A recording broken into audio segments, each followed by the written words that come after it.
Well, finally, I'll bid you welcome to the plus 18 full corpse explosion, 114,000 damage with one single corpse explosion, Black River Necro. Some more more twiddly decent works, so ask about that if you feel like it.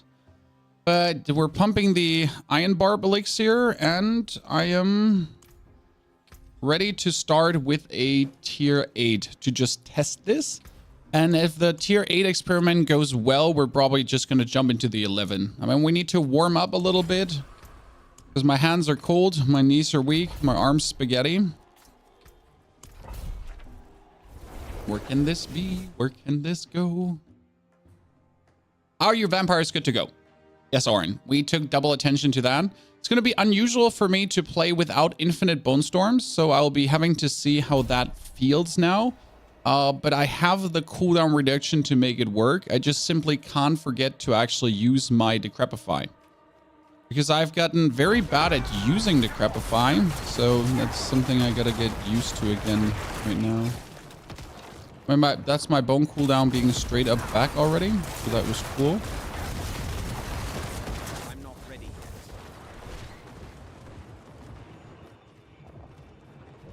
It's a bit unusual to like essentially have to always every single pack, right, do this. But I'll be damned. We're getting the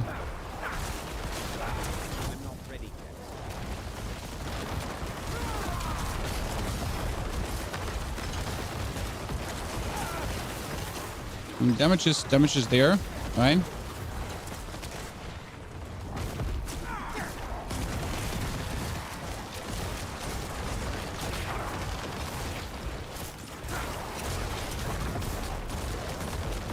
It feels good to just be blood misting forever, I guess. But I gotta truly look out that I'm not accidentally running out of shield, because that could just happen when you forget that your shield ain't infinite anymore. Because that's like the thing, right? I forget to use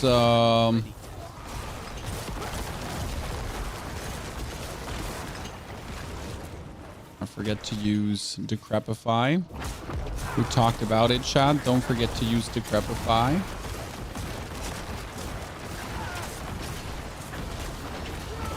At this point, you just wish Decrepify Aura to be back. You know, screw the auto corpse explosion. Just make my life easier, please.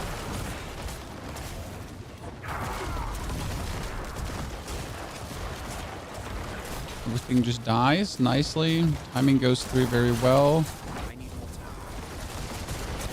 Cooldown reduction on point. Pull everything together.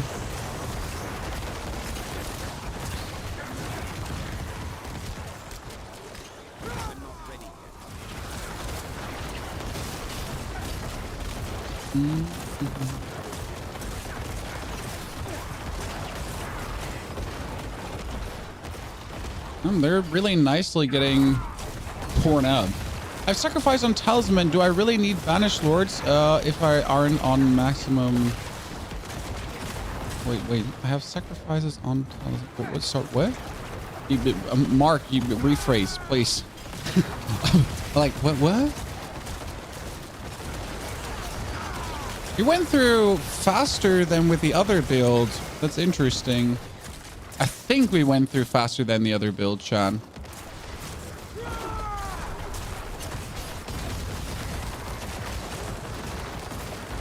Yeah, I'm almost sure about it.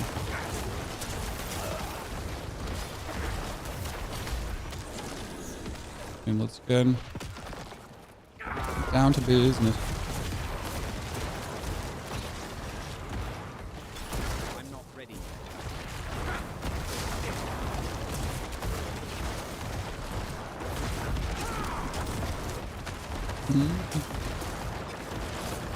not ready yet.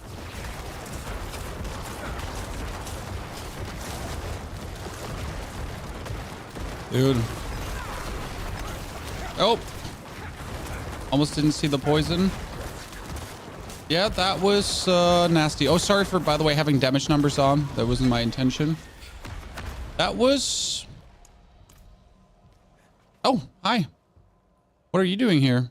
You're not supposed to appear in the dungeon. You're not supposed to appear in a dungeon, right? I mean, that was really good. By the way, we have 10 ranks on Corpse Tendrils too. I just noticed that. The 9 ranks on Blood Mist Help. I mean, how much cooldown reduction bonus is that actually? We're at 15.5. Without the pans, we're at 17. Yeah, that's another 2 seconds less. That's kind of like good to really have that always up. Okay, 10 went like butter. 10 went like butter. That was smooth. Even better than the Corpse Explosion one. Chat. Now, even better than the Gigadot one. I would be unhappy if this one is more efficient because I just really like my Litless Wall, you know? Let's do, yeah, tier 11 straight away. Do I have an instance I want to craft? Can't really craft instances anymore. Strength, maximum life, yeah, I guess. And a tier 11.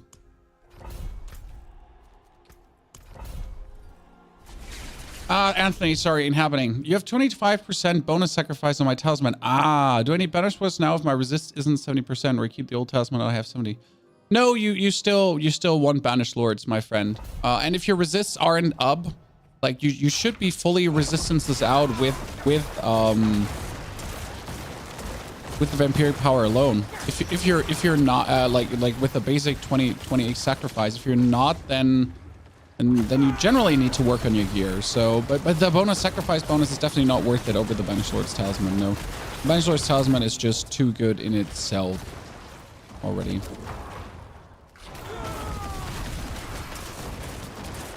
Definitely won that. No questions asked there. This is a tier 11, and we're just butter knifing through this one as well.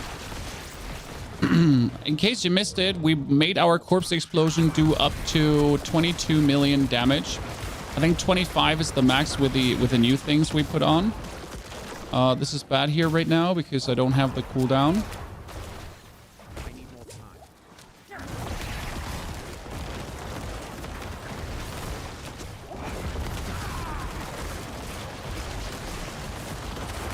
Yeah, forget my rotation, you know. Not having your rotation, you might lose your Bone Storm. If you're losing your Bone Storm, you're going to be losing your Pool. It's funny how one Corpse Explosion is enough to essentially refill everything. Because one Corpse Explosion now with you know, Black River is like every Corpse Explosion. Oh, let me again.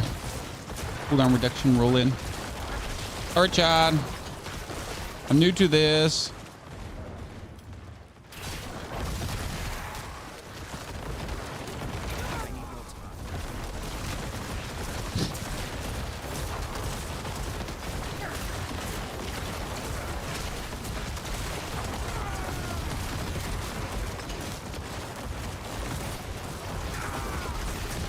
Yeah, just very nice. Masaka. I don't know if that's okay to say, but there we go. It's a bit more tedious to play because you essentially really need to like look out. Like I need to finally like care about my cooldowns. So I have to say the old build is obviously more convenient because I simply just didn't have to care about anything cooldown related topic, right? I was just zooming. Now I need to essentially curse in front of every pack, then kill them. So I actually have to play skilled, chat. No, this is not like our Blood Surge build, because our Blood Surge build, again, could play without using your brain at all. Like, you just literally press the forward button and just go away. And now we have to care again. I should use our brain. Which I think is okay, right? Makes me a better player, hopefully. I'm not ready.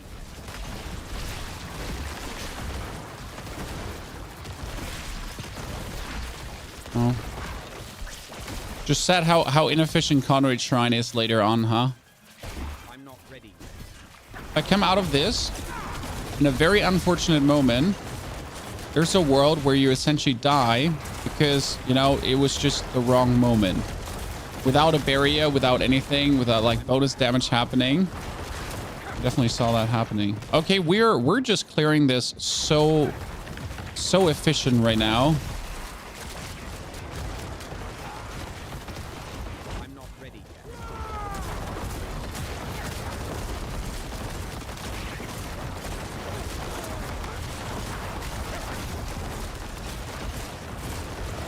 I need more time.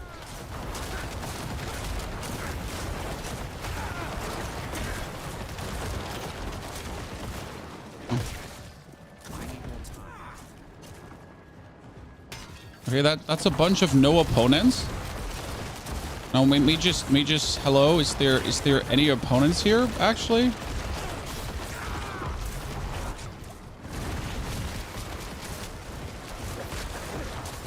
I'm not ready yet.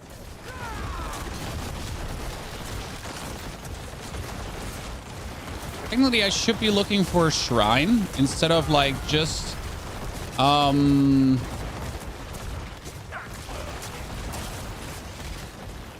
instead of just clearing all of these. If I was smart, I'd be currently looking for a shrine. More time.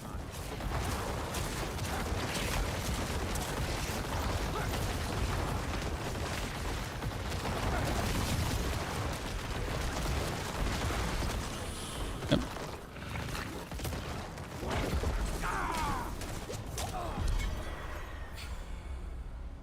Didn't pay attention. Got punished for it. What's the difference between Infinimus and Pentadot? Also, which build performs better in AOZ? So there's a very, it's not a stupid question, it's actually a very simple question. The Pentadot relies on Ixfeld's Corroded Signet to do damage over time to then make that damage over time critical strike. The Infinimist, or generally a Corpse Explosion build, relies on doing Corpse Explosions, getting the most damage out of Corpse Explosion possible, and then essentially overwhelming your opponents with that, right? One is damage over time with one is damage over time proc crit. The other one is just damage over time. You know.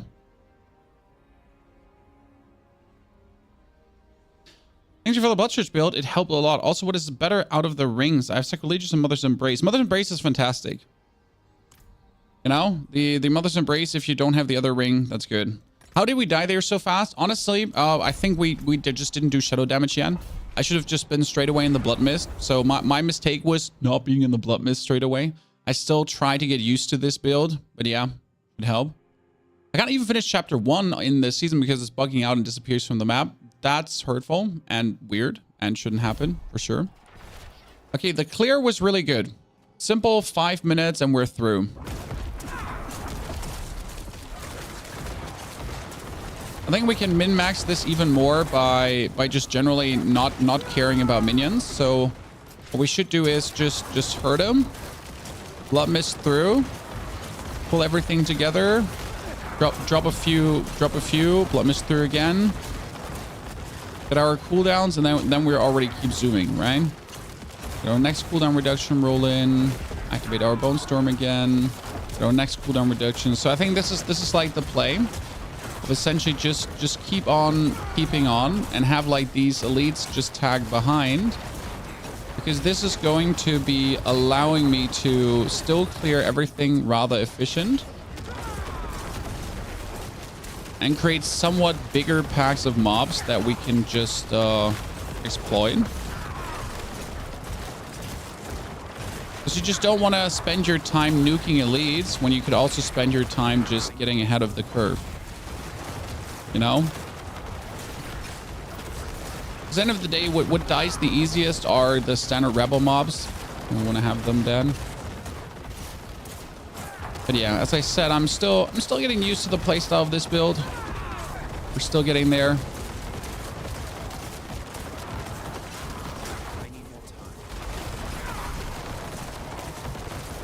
Oh, I need to deactivate damage numbers again. Thank you, chat, for reminding me again. Do appreciate it dearly. Look how they're just chunking down. From like damage over time, right? That's the funny part. So there's nothing crazy special happening. Nothing like super billions of lucky hits. It's just normal, completely normal damage over time, just being an absolute mental madness.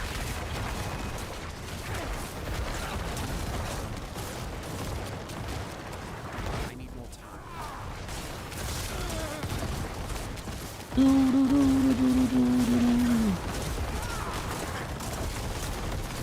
See, this is where we're pulling all the elites together, and then we're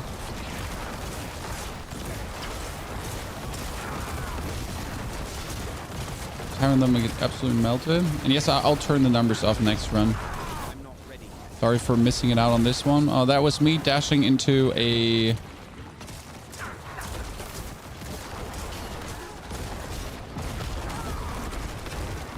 That was me dashing into a poison explosion that almost killed me.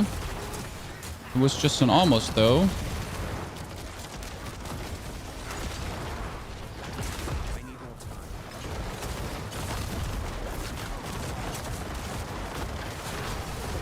It can sometimes be complicated to get my cooldowns in a way that's working.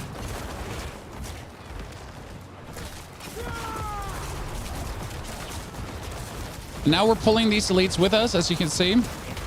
No wasting time, essentially killing like single elites. Just have them tag along. Seeing all these numbers is part of the fun, yes, but the problem is that for the bosses, you truly can't do it anymore because you need to see all their attacks because there's so much going on. And if you can't see all their attacks, you might end up just simply dying because you didn't see like any of their weirdness going on, because they do so much, right? There's poison on the ground and there's poison explosions and whatsoever. So you truly are getting to the point where, I did not see this because, well, I didn't see this because there was too many damage numbers in the place, right? And no one ever wants that to happen. With a clearing speed, I could say like just alone from clearing speed, tier 12 and 13 should be possible as well. 14 I can't speak about. I haven't seen 14 yet. But 13 and yeah, 12, 13.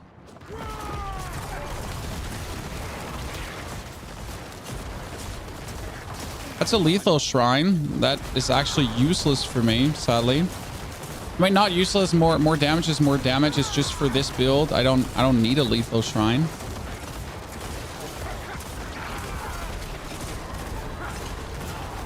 Still enhances our damage, but just not to the point where we're like, you know. I'm probably still taking it for the bosses. If I'm honest, we should have probably taken it for the bosses. I'm not ready yet. Well, this is bad because we're essentially going in. I need more time.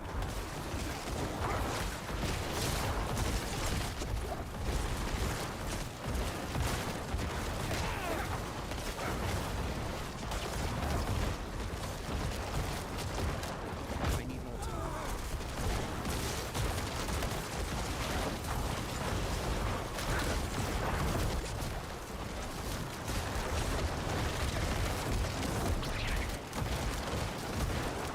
I'm not ready yet.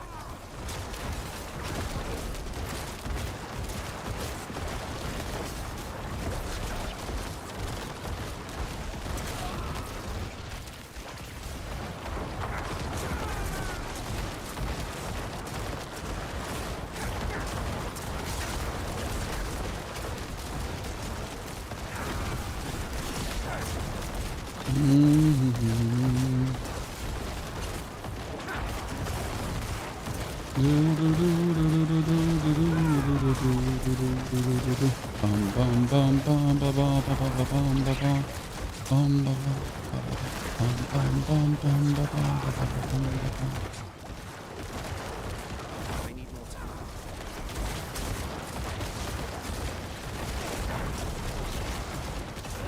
One down.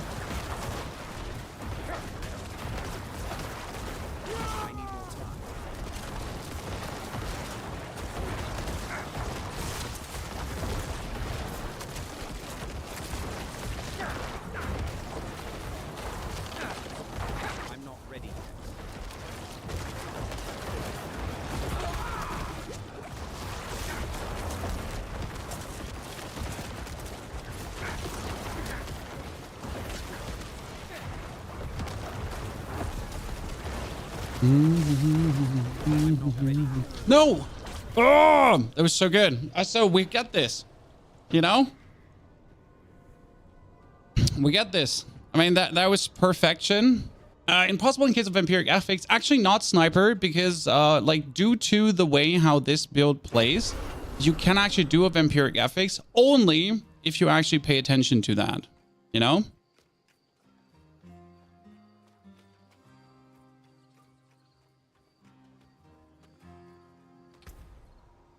Yeah, that was great, honestly. So that means we can do an 11. I mean, I just have to now,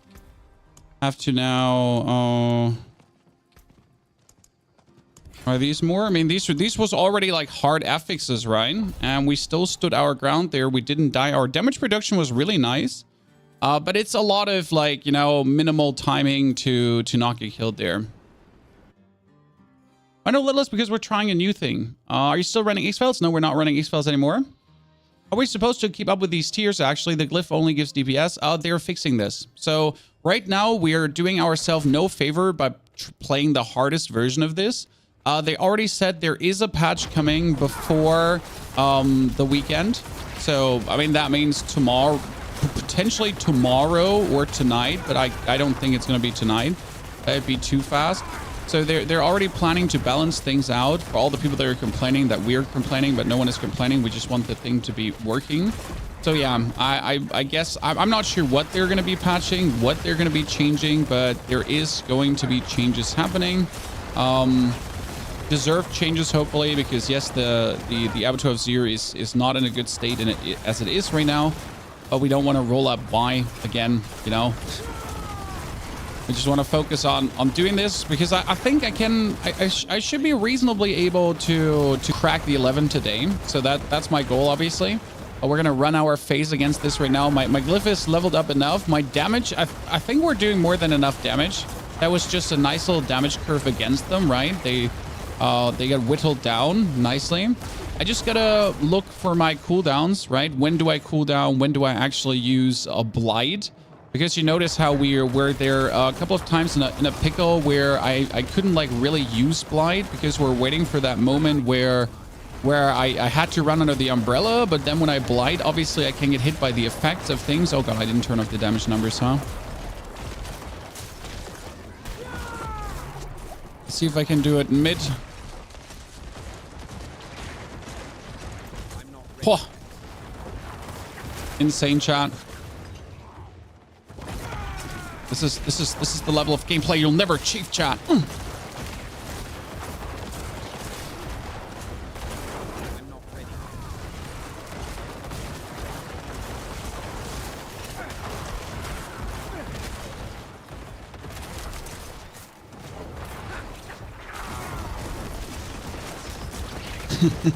I mean, you get 3 seconds to essentially do it, plus a little bit of barrier running, right?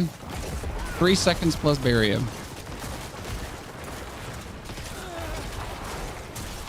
not ready.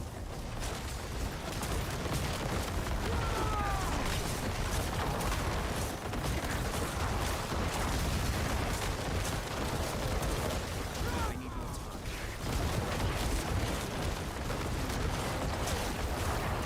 Sometimes you just need to stand in a bunch of elites and just have them die. So the best part with this build is that currently the way it is, the damage glyph actually scales really nicely. Because again, all my damage is like damage over time, right? And my damage is like really nicely getting multiplied. So if I now add the multiplier of the glyph on top of this, it's actually going really to places that is just beyond fantastic. There's a little bit too many elites here that get healed when... Oh, there's actually a summoner. Well, that's great. Can all of these please come with me now? Again, like why we're not staying to kill that? I mean, like, seriously. Why would I waste time there? We can already move on to the next thingies. My problem is the bloated corpse pile dudes. I really don't want to waste too much time on them. Because the bloated corpse pile dudes, they're always they get healed when there's like corpses around them, and then they get healed when there's corpses around them, and then they get healed when there's corpses around them. You're kind of like trying to beat something that doesn't want to get beaten. that just keeps healing itself to levels beyond like anything.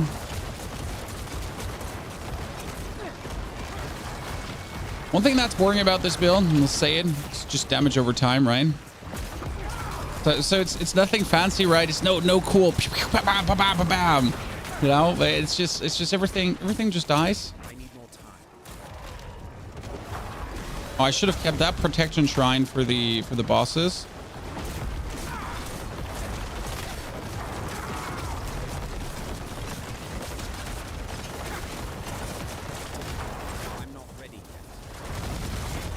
We're back to the same thingy with these bloated corpses here again, so I'll just...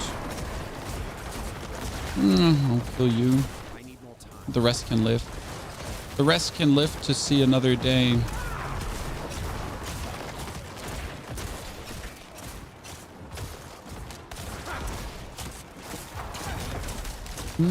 Oh, that fire thingy. I don't understand. So this is one thing I don't understand, right? These dudes that are summoning the fire explosions, they're summoning this vastly before you're actually ever there.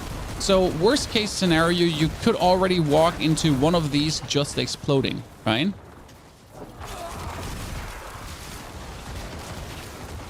Because why not, right? Oh, this is too many of these bloated corpses. Not actually even remotely interested in dealing with you. Move away from this, and we're gonna find our next pair at these. Oh god, it's another, like I was like, we're gonna find our next pair of mobs, which are going to die a bit easier to the damage over time. Just to find the next pair of bloated corpses into, yes, you guessed right, chat, the next pair of bloated corpses. So using X-Files, not for this build, no. Mainly because there's no space for it, but also we have no scaling for it. So that's like two levels of not working. Like I don't have any critical strike scaling. Now you'd say even without critical strike scaling, Pony, it's worth it. It's free damage, but it's kind of like you're not teched out for. See how they're healing, by the way, when the blightening is happening. Not worth it. This time we took longer with it clear. You know, you can't heal if I explode all the corpses. Correct? Uh-oh, this is bad. Why is this bad? No cooldowns.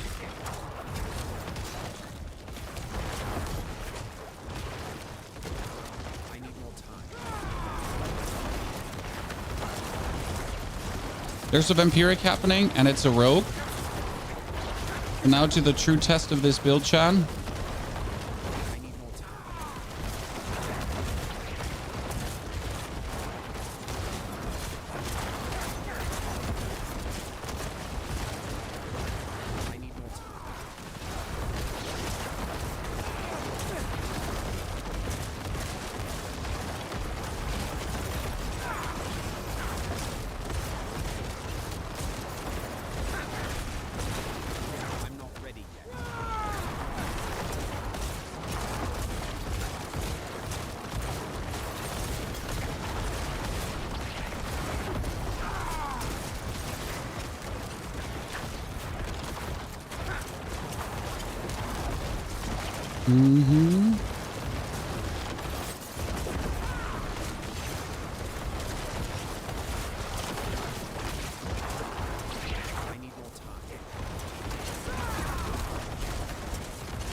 No. Oh.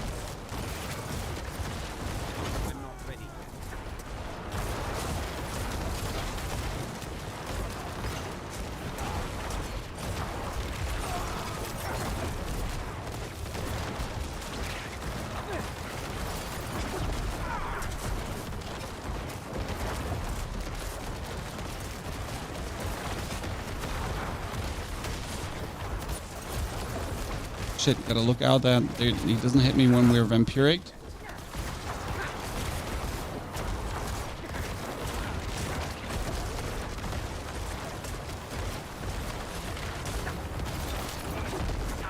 See, now we know he's currently vampire mode, so you essentially try to avoid that. I'm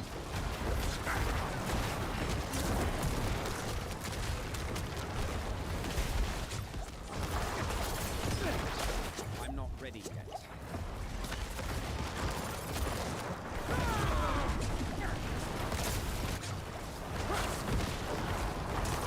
I need more time.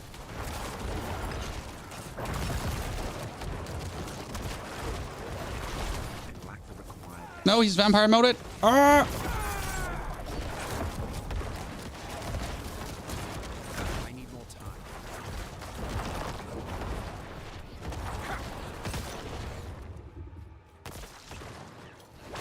I need more essence.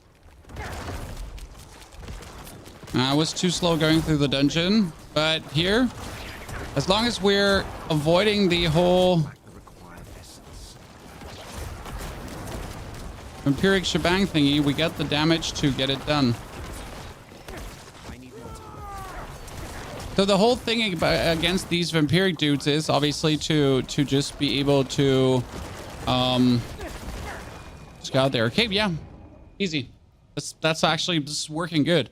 I mean, it's sad. We were a bit slower clearing the dungeon, but it's about I'm not dying, right? I'm staying alive. The damage is more than enough. And we were even able to almost beat a Vampiric guy, which are deemed impossible to beat. Whew.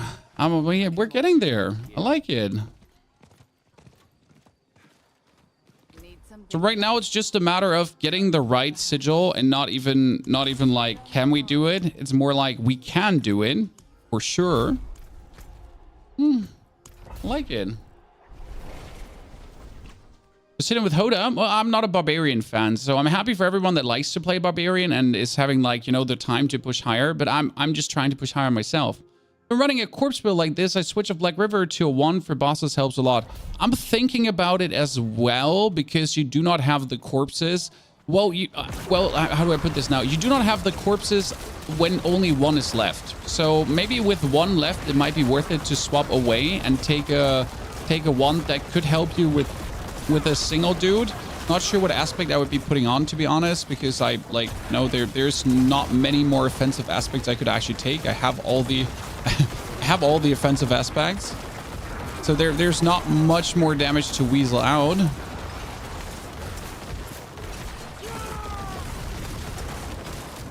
But yeah, against bosses, you're definitely noticing a downtrend in corpses, that's for sure.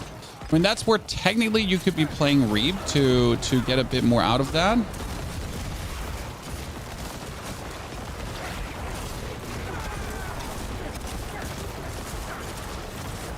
I'm not ready yet.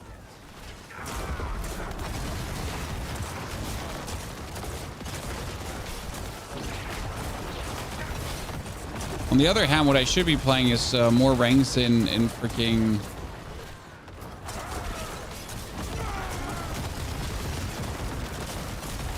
More ranks in essence generation. And that's what you could technically do. You could actually put ranks in any kind of essence rendition. You could put on an essence generation skill on your wand to have more essence generation against a single target to essentially do more blights. That wouldn't even be completely off the charts. It's actually not a terrible consideration.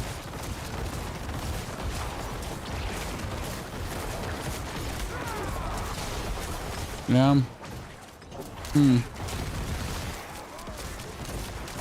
slowly getting used to the playstyle, by the way, Chan. Like having to curse and then doing our other shenanigans. That guy has Vampiric. Can't even be bothered with Vampiric stuff. So yeah, well, how do we fight against that Vampiric right now, just to wrap it up? They get a red hazy aura around them whenever they are...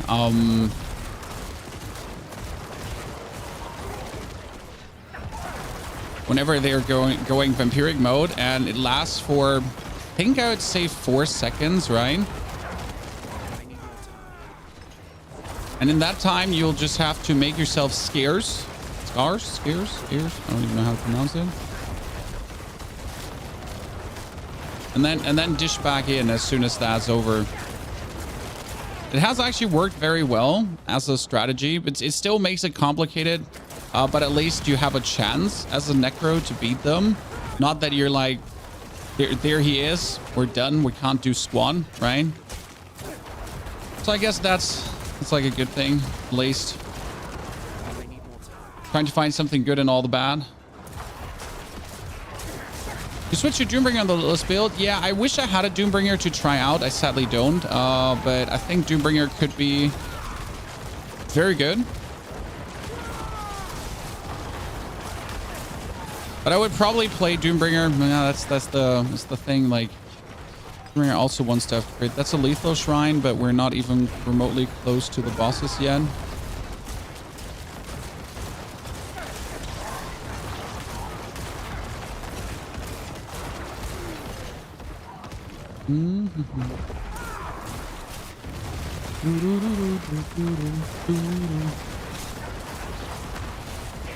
We might actually try dropping Territorial for more damage, guys. So right now we're playing Territorial, which again is damage reduction, but I feel like we're actually good on the damage reduction department right now. The damage reduction, like, damage doesn't actually phase us this hard.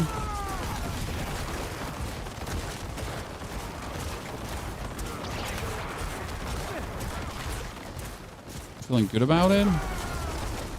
We could potentially put on Exploit or Darkness. Darkness would actually be damage reduction plus bonus damage, but in the right way. Or we could put on Exploit for another multiplier. I'm not ready. Okay, let me out of this cave. Wasn't planning to be stuck here with you nerds. Not actually planning anything. Imagine turning corners and 3 butchers jump you. We have had the discussion yesterday. Would it be cool to have some kind of butcher in this dungeon? And the answer is just a simple no. Not because he would be absolutely overtuned, but also there's just no reward for killing it, you know? So even if there was a butcher in this dungeon, what for? I'm not ready yet. What are you gonna get from him, you know?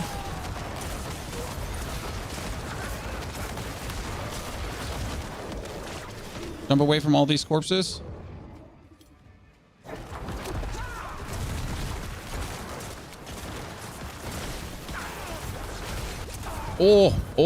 That okay. That lightning had me, Chan. That lightning had me. Whew. A zero modification end of the week. They actually said before the weekend. So the latest tweet they put out, just in case you missed it, was before the weekend. Great. Good to see you there. How you doing, brother? Thank you for the brand new subscription. It's a tier 1. We're loving to see it. Who tweeted out? The team god. We have changes. We'll share tomorrow. Goals. Here. 8 hours ago. So this is 8 hours ago before they went to bed, guys. We have some changes in the works. We'll share more tomorrow. Goal is for a hotfix with these updates before the weekend. So either it's tonight, 7 p.m., which would be great, or it's tomorrow, 7 p.m., which would be still before the weekend, right? But yeah, these two are the potentials where it's going to come, right? Yeah, Friday more likely. Well, they're saying they have it in the works already, so I'll be just, you know, hoping that we get it sooner than later.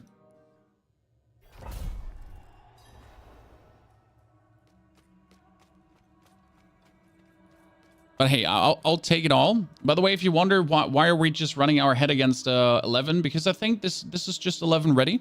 We have now twice beaten 11 already. So like you know, we're just literally 5% off beating it. So I think we're more than ready. This is closer than we have gotten yesterday. Or let's not say closer, because yesterday we've also gotten there, but yesterday we only got there because of a shrine. So yesterday we also got almost close to beating 11, but it was only because of a shrine, and today we're actually doing it completely without shrine. That's the difference, right? In the general power level of what we have built right now. But this one, even without a shrine, is just performing already above expectations, and there's still room for improvement. So again, we're far from done, Chan. There's still room for growth.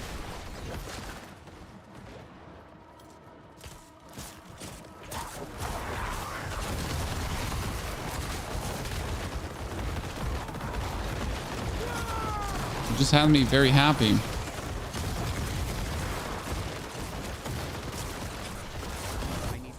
I do miss my careless zooming of Slitless Wall though, but I really do enjoy the like stupid amounts of damage we've been doing here with Shadow Blight key passives. What we can try out is, oh, interesting enough, Chan. You know, one thing we could try out is a blood-soaked aspect for more lucky hit. So you know how the blood-soaked aspect from the corpse explosion has also a lucky hit chance. That one could be tried out to, in case you're fighting one opponent, to make more corpses. Huh. That's actually some, yeah. That's something to think about, because right now we're currently playing 25% more damage when barrier, right? The problem is, as we're fighting the bosses, that we might be just lacking corpses. So how do we make up for this now? How do we make up for a potential lack of corpses? We could play the aspect that gives us more lucky hit to then trigger more corpses. Seemingly.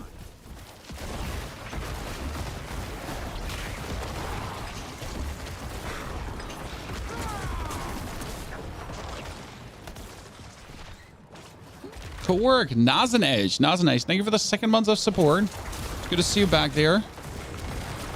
Do I have to get used to reading the Nazen Edge now more often? I won't complain, my friend. Also, chat, we did something weird that you might question, but we would put 4 ranks in Decrepify on our helmet. Because 4 ranks in Decrepify gave us another 4% damage reduction that we could just get for free. And especially unconditional cat damage reduction, which is quite interesting because most of our damage reduction we have is either close or distance or affected by shadow damage over time, you know, things like that. Whereas that is an absolute unconditional damage reduction, apart from being cursed, right? But you get it. By the way, after this, I'll take my time to read a bit through the chat. Sorry, guys, that we have been not reading through the chat so much, but I'm like currently in this mode where I really want to beat this. You know? In my head, I'm in we're beating this mode, so I'm like just really giving it my all to farm this down right now. Also, yes, I do really want this channeling shrine versus the fight, because if I get a channeling shrine, that means I can essentially infinitely stay in Blood Mist for the time of the channeling shrine. You can imagine that would be quite good.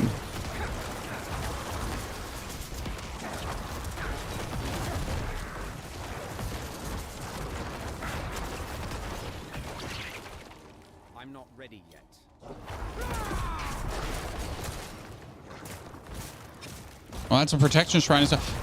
Can I do double shrining? Wait, did I already pick up the channeling one? Accidentally? Thought I didn't pick that up already.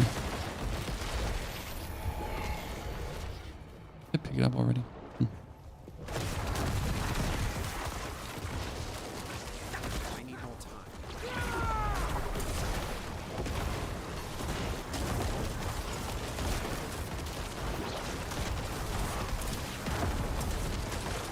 I would really like to have all of you pulled together so we could like not have you teleport around like a bunch of weirdos.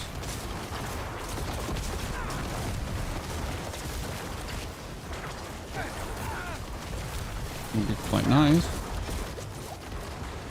I need more time.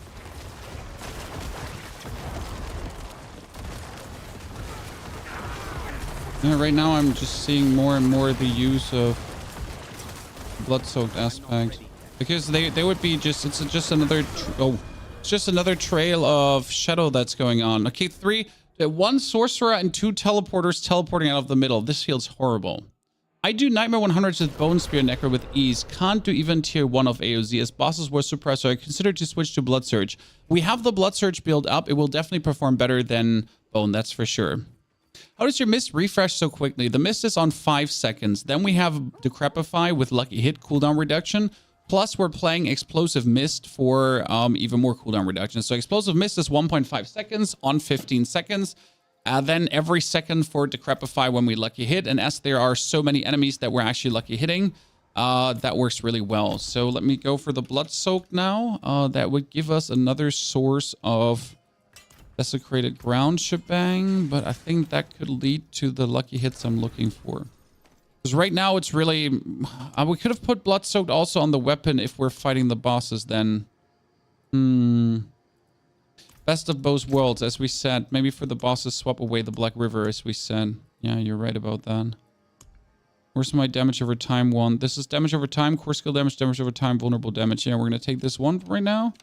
And that one is going to get the Blood Soaked. And then we essentially have the wand. And as we're fighting the bosses, we'll swap over there. That makes sense? Because again, Black River is a good weapon and Black River does a good job, but we want Black River only as we're... Where's Black River now? I'm blind, right? I know it's here somewhere, but I'm just blind. Oh, it's down here. Whew.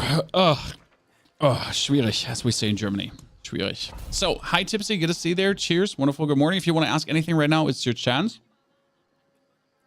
What aspect on focus? Conceded for bonus damage while barrier, as we always have barrier. And the ring is having the Shadowblight key passive aspect for the 45% or 225% bonus multiplicative damage on the Shadowblight key passive as well. Smunchy, good to see you there. Schnagge, thank you for the Prime subscription. Nasenedge, Breeze, everyone, good welcome. In the works, feels like when Helltide was overtuned. I mean, we all know that Abattoir of Zir is fun right now. Okay. And that Abattoir of Zir is good right now, but it's far from being the way it should be. Delkim, it is fun, but you cannot deny that the Seekers are having stupid one-hits, that the Vampiric powers is stupid, that the amount of suppressors is stupid. So there's a lot of things that just don't work the way they should work, right? Especially with the 3 effects per Seeker, the Poison Explosion not being visible, all that kind of stuff. What's my gear look like? Okay, so helmet is currently having 4 ranks in Decrepify plus Disobedience. Then chest has Blood Mist Explosion. Gloves have Darkness. Pens have double damage reduction, Corpse Explosion, and Blood Mist. Yes, I know this is a little bit crazy, Chan, but it works. And we're having Flicker Stab, like River.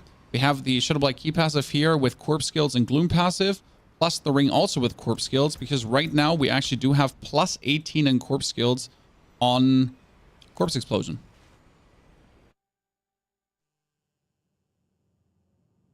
No, I think the 3 Seekers straight away is good, but maybe limit their abilities also to 2 per Seeker instead of 3 per Seeker. Because due to 3 per Seeker, the amount of variations that can be crazy there. I mean, if the dude has Vampiric and he does the lightning damage thingy, then the lightning damage thingy from the Vampiric can actually also heal the person. And I don't know if there's an inherent lifesteal, blah, and whatsoever. It's just plenty weird, right? Okay, I just need to remember to swap up Black River as we're having the boss fight going on, and then we're good, Chan. So please yell at me as soon as the boss fight is incoming.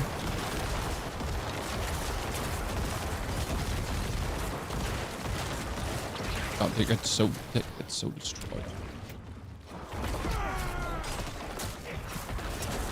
Honestly, the build is truly funny when it comes down to the overall Rabble clear.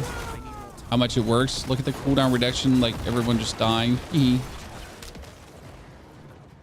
Shrine RNG, nah. You don't need shrines. You can you can go very far without shrines. When I've beaten tier 10 without a shrine,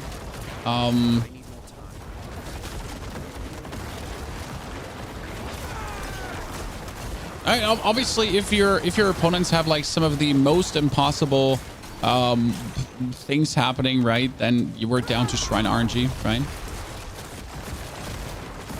Stagger Seekers for 30 seconds. And then the interesting part is that obviously Seekers will turn unstoppable at some point when you stagger them too often until they are stoppable again. Oh, you're gonna die now. You're not gonna heal. You're so dead. I hope you're liking the new variation, though. I think this will also be I am actually not sure how much better this will be for you guys, because, like, I'm not saying you're bad at the game, but what I'm saying is that this build needs you to actually play more and pay more attention, because you need to every 10 seconds use your Bone Storm, and if you forget to use your Bone Storm, you're gonna die. Then you need to... Oh, there's a shrine actually all the way on that side.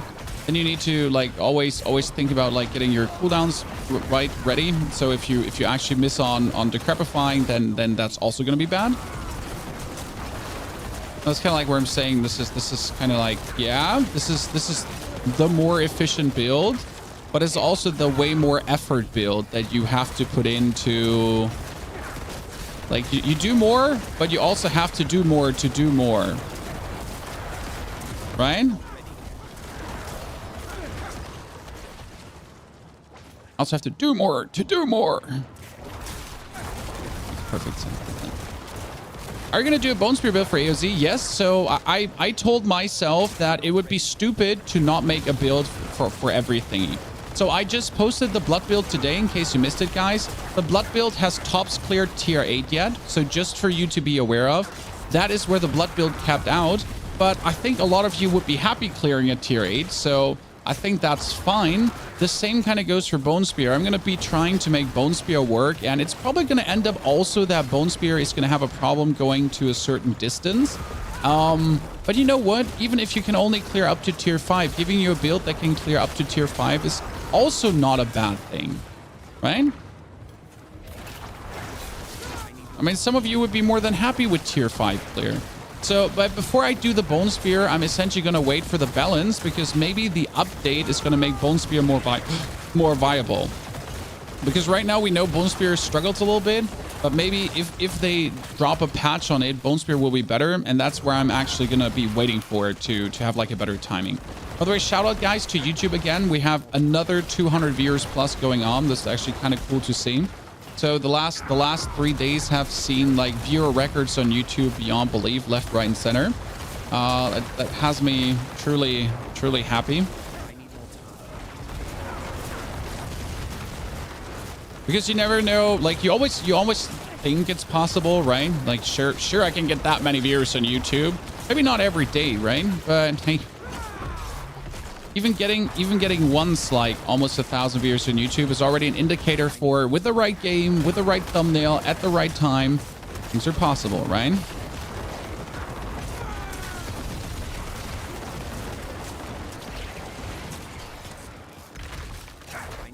And that's cool. Hopeful for the future, TM. You know what? There could be another shrine just around the corner. I know that's what people do, but I'm just trying to just simply, like, if I can do it without a shrine, I'm fine.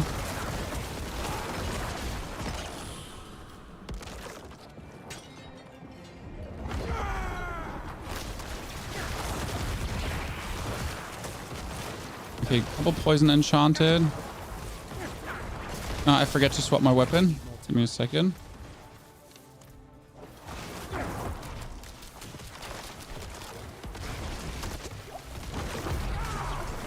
I need more time.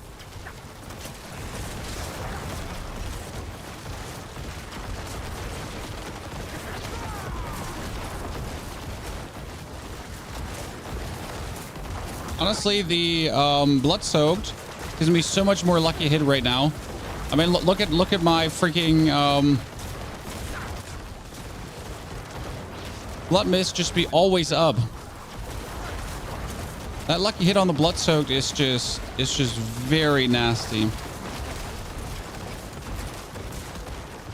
not ready yet. We're still gonna look out, right? I'm out of essence.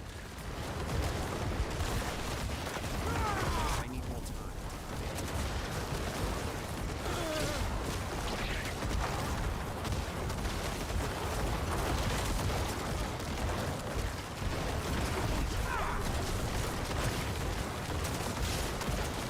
You know, having you guys teleport out and in is obviously still not what I like to see.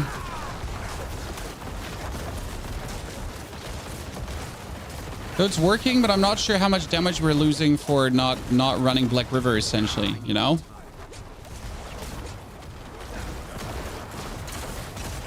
We have the corpses, by the way, as you see here right now. So there's an argument to be made for, with the amount of corpses that we're actually spawning, that we could be going for Black River Blood-Soaked offhand, right? I need more essence. I need more time.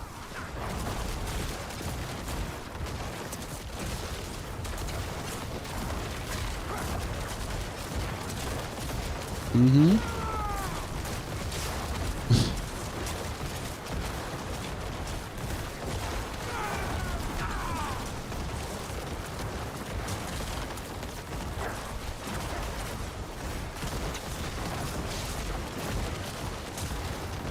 I'm not ready.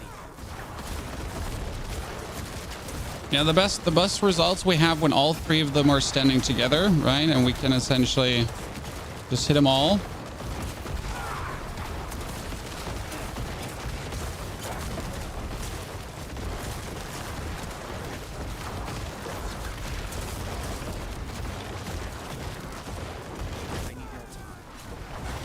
What I like the most right now is how clucking reliable this is. You know? I'm not ready.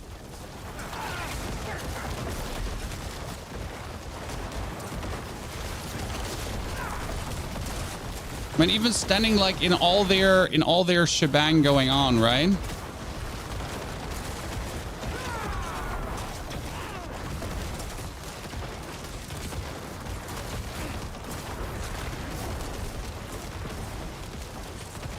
I need more time.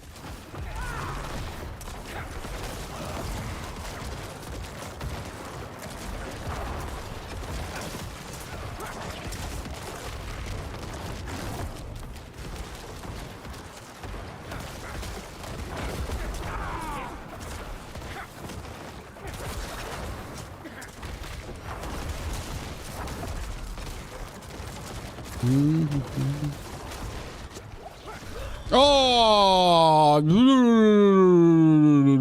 uncool. Uncool, right? Okay, now let's try the other way around. So that was really nice. We got it, right? I ran out of barrier. That was my thing there. Like, simple, that's why we died. But interesting point to be made now. As we've used the Blood-Soaked there now on the wand, I think it's time to just play Black River and Blood-Soaked and screw the conceited aspect. Yeah. I think that's what we're going to be going for. Like, screw the conceited aspect, play the Black River. I mean, get the soak. Because we were making so many corpses when 3 were there, right? All 3 were there. All 3 were together. We're essentially just living inside their buttholes and like crawling around and having some good time. And they couldn't kill me.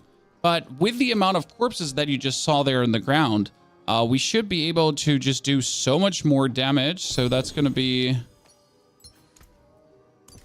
about this. I mean, generally, it's going to make me also more zoomy.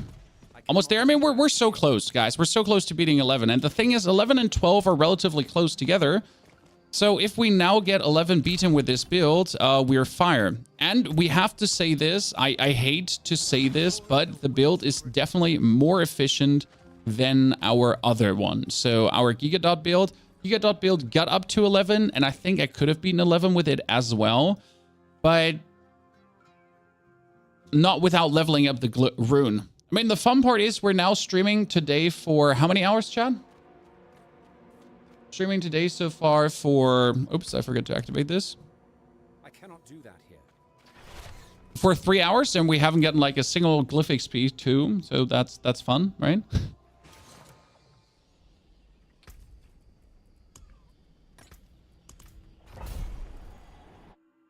Litless Wall? Nope. Litless Wall is not in any way useful for this build, to be honest, right now.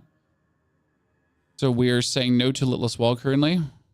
Because we don't need more defense. That's the whole point. The more defense of Litless Wall wouldn't be doing anything for us.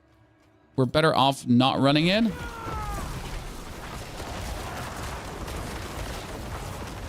By the way, if you're also playing the Blood-Soaked aspect, on one hand, chat, you're just more zoomy.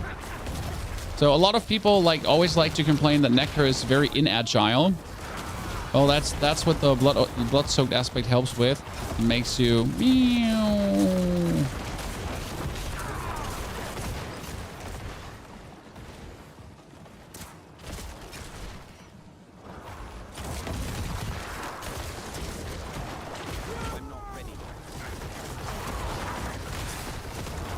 Oh, let me go through again. Let me go through again. So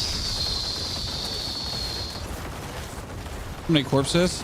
It's fun when there's so many corpses that like even Black River can't explode all of them, right?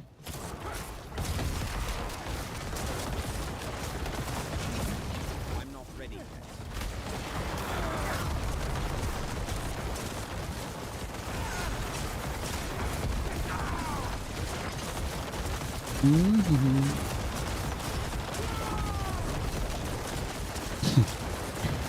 I'm running 8s. What are you? Are you going zigzag or are you running 8s too, Chan? What is it for you? What's your preferred form of zooming? Circles is also a good one.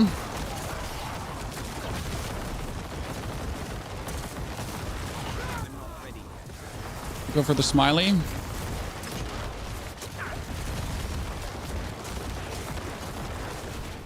An ouchie there.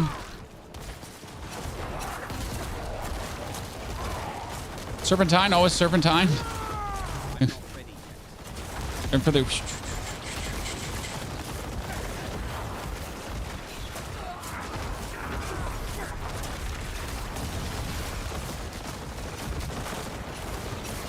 I'm not ready.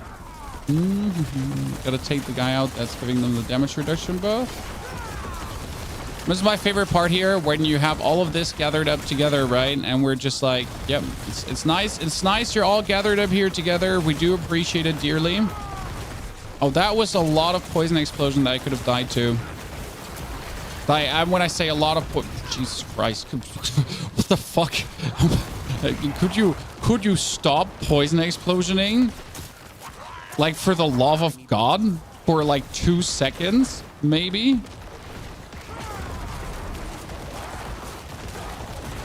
I mean, either fire or poison explosion here, huh? I'm not ready.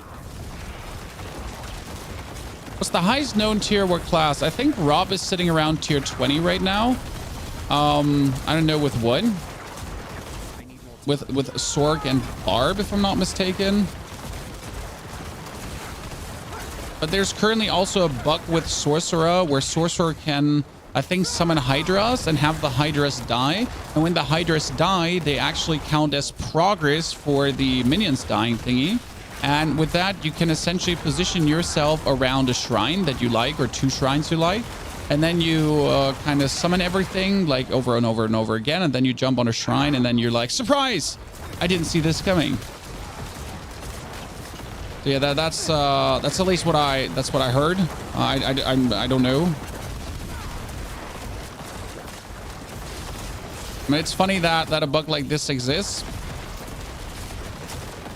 But on the other hand, like, you know, beating the event with something like that is kind of like, what's the point of it? Then again, what's the point of anything, chat, right? What's the point of anything, of doing any seasonal content? So might as well do it with a bug. For no one is able to beat it.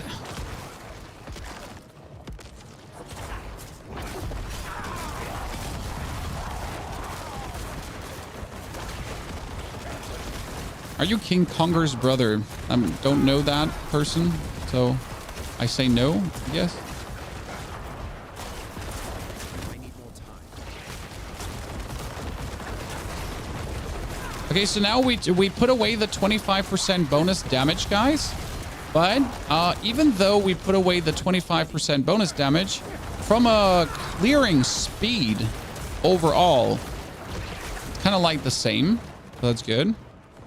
Weapon, don't forget, no, we're going to keep the weapon. So we have it now on the offhand. So we essentially put away the conceded aspect, which steals us 25% damage reduction, yes. But I was under the assumption that even with these 25 damage reductions stolen,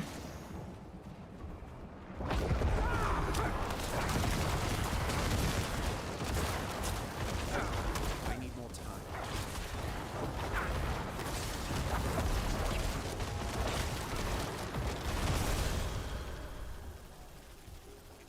unlucky. We should be fine off. Now, obviously we don't know, right?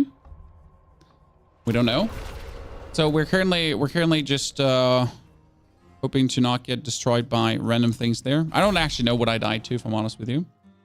Is Black River better than Wand? If you're going for the build I'm going for. So again, you can't just put Black River in your build and be like, look, mom, Black River. So I'm not even using X-Files Corroded Signet, even though we could try out if X-Files would yield more damage in net total. I'm not ready. But yeah, we're not even playing X-Files. This is like now in comparison to the Litless build, this is a damage over time build. So we are actually not going for crit. We still have some crit running, don't get me wrong, but we're not focusing on crit. We're not trying to max it out. We're not playing the crit glyph. We're playing just merely damage over time, and our corpse explosions actually tick for 10 to 20 million, which is very interesting. And that also has me today. I mean, again, my goal is to beat the tier 11 today. And actually, like, due to the potential of the build, I at least want to clear tier 12. But as you can see, we're like, right now, why haven't we cleared tier 11? Skill issue, chat. Skill issue. We're still doing the last min-maxing, obviously, but also skill issue, if I'm honest with you. I mean, I've died to the Bloodseekers now a couple of times just merely because I'm not playing Blood Misty enough. You know? So that's on me, because I'm so used to the Litless gameplay that I need to start playing a bit more Blood Misty. Might also have to experiment a bit more around with vampiric powers if I want to go back to the Ravenous over the Anticipation. Even though Anticipation has actually really helped us in the boss fight, because whenever, like, you might run out of potions, but with Anticipation you're actually never running out of potions. So that was oh, you are double vampiric, you absolutely plonkers.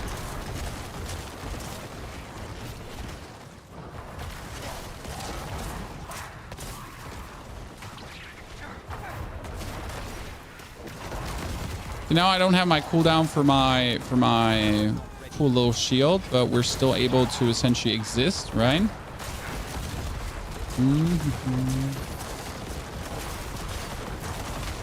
Do I actually corpse explosion? Every now and then I do press the corpse explosion button, but mostly I just zoom, you know? Mostly I just zoom. And I think that's also the biggest problem with the Bloodseekers right now. So versus the Bloodseekers, the only thing I do is try to stay out of trouble. And main damage is coming from the Sacrilegious ring just auto-triggering the corpse explosions. So I'm not actually actively corpse explosioning much, because matter of fact, you know, I was so ready to go into the Blood Mist because I knew that would kill me. Black River or Doombringer? Black River works with corpses. Doombringer works with lucky hit and crit. So again, Black River can be... for Black River, you need a full build. Doombringer can just simply be played in an X-Files build, right? Need something blessed? X-Files has nice damage with lucky hit. Yes, I mean, how do you think we get to this point here, where we are right now? We're literally got there with the X-Files build, but the X-Files build has its limitations because you're always looking for the lucky hit. Right now, again, my corpse explosion is doing 15 million standard. Every single second, the corpse explosion takes for 15 million. Greetings to Western Australia. How are you doing? Will you make a Litless Lands AOZ update? No. Unless the abattoir gets changed drastically. Bloodlands is horrible. I mean, can you stand still for 4 seconds and keep casting your blood lances? And actually, you don't want to stand still for 4 seconds. You want to stand still for longer with blood lance. You know, that's the whole thing with blood lance. Standing still and blasting out these lances and overwhelming your opponent with your millions and gazillions of damage. The problem is that playstyle is simply not possible in the Abattoir of Zir. Because if you're standing still to do millions and gazillions and bajillions of damage, what does happen, chat? What does happen when you do that? Oh yeah, right. some random shit will just annihilate you and your underpanties.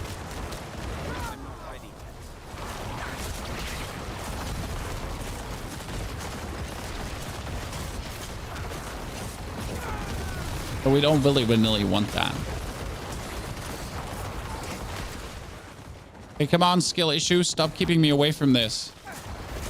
This is the try, guys. We're gonna start taking bets right now. So yeah, and if we get the patch tomorrow, I'll probably play some more. I'll try out Bone Spear too. So we'll definitely want to make Bone Spear work, because I know there's a lot of Bone Spear users out there that want to also advance in the Diablo 12 but they don't want to swap builds. Well, why? I mean, why would you want to swap builds? Let's be real. I mean, best case scenario as the casual player, you want to take what you have right now and you just want to enjoy the content, right? You don't want to go and then min max and completely reskill and whatsoever. In best case scenario, you'll take the equipment you have, you take the things you have, and you try to make it work. Which is obviously desillusional to a degree. You know what? Ravenous Vampiric Power might be really good, because right now, look at the amount of corpses. I can't explode all these corpses, even though I explode +4 corpses with every single Black River thingy, right? Even though I'm exploding all these corpses, all these bonus corpses are exploding. Which, by the way, makes me really question, like, how efficient is the blood soaked aspect? Like, for the love of God, chat. Right? I mean, if I'm making this many corpses with a blood soaked aspect and everything, holy balls, McGee.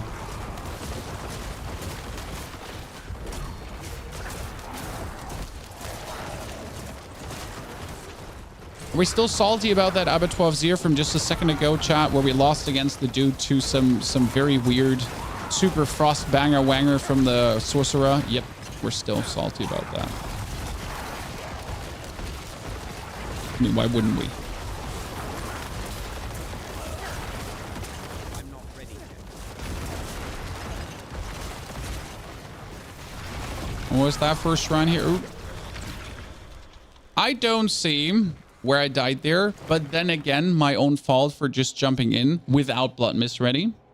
That was bad.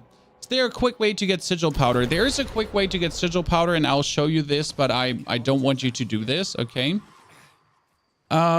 You go to the vendor and you're buying yourself tier 7 glyphs. Yes. You seek power. 10, for example. That will cost you 10,000 dust. Then you go into the vendor and you can break a tier 7 down for... Oh, they fixed it already. Well, then that is fixed and you can't do this anymore. But that is great because it shouldn't exist. So you could do that. That's fixed already. Oops. That's patched out. Yep. So you can't do that anymore. That means that the easiest way to get sigil dust right now is spamming tier 1s. A tier 1 costs 800 and gives you 1,600 dust on finishing or so. Tier 3, I think, costs 1,000, gives you 2,000 on finishing. So you essentially find the Diablo 12 the lowest you can do, like repeatedly, for sure, safe call. And then you just keep spamming that one.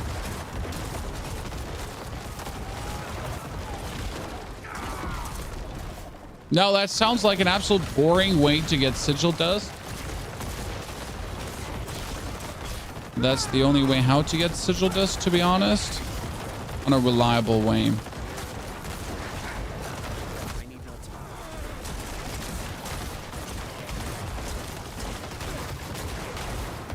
Because how else would you get it, right?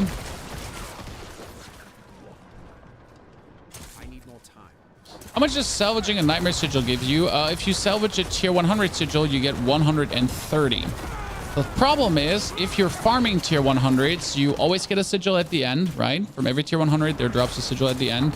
And there can be up to 2 to 10 sigils dropping per nightmare. But there might also not. So, like, sometimes you do a nightmare and you get, like, +1 or +2 out of it. And that's about it. Considering how fast I can do... I mean, I can, for example, I don't know, there's a random number calling me. Sorry, chat. I'm a bit distracted. If you can do a tier 1 in, like, with my Blood Surge build, you can do a tier 1 in 2 minutes. Yeah. So you go in, 2 minutes later, you're done, and you have plus 1,000 dust, roughly. And you also get like 1,000 XP for your glyph. So technically, if you want to do higher tries like I'm doing right now, and you want to have always enough for that. By the way, I dashed in again. I need to pay attention. Sorry, Chan. No, I'm not really paying. I'm like playing a little bit on autopilot because that's how the build like kind of is, right? It plays on autopilot. I'm not taking this serious, at least the rebel clearing part. I need to block this number. How do I block a number while I'm in a dungeon? It's like it's one of these weird numbers that doesn't make sense. That's calling you from somewhere like from somewhere over the ocean. Oh no, I need to block number because it keeps calling me.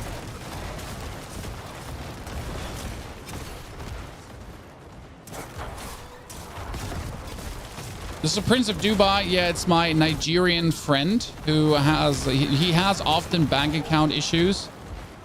Honestly, have you recently gotten these emails? I haven't. I'm kind of sad. I hope nothing happened to him, Chan. Like I used to get at least one per week, but I haven't heard back from my Nigerian friend in a while. Not that something happened to him and his family.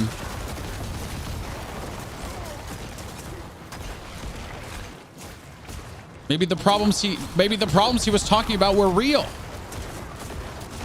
Chan. You know? What if he was really a prince and the troubles he were having were real and you ignored him? The prince is pretty busy, yeah, but he seemed to have money issues. Yeah, wondering WhatsApp calls. Yeah, it's a 030 number. What country is that?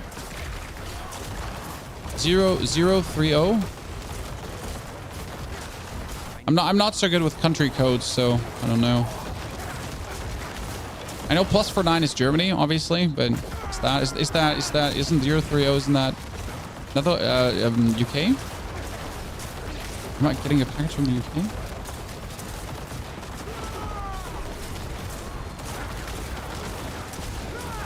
Do 3 is Greece? I almost died because I spent too much time reading Chan.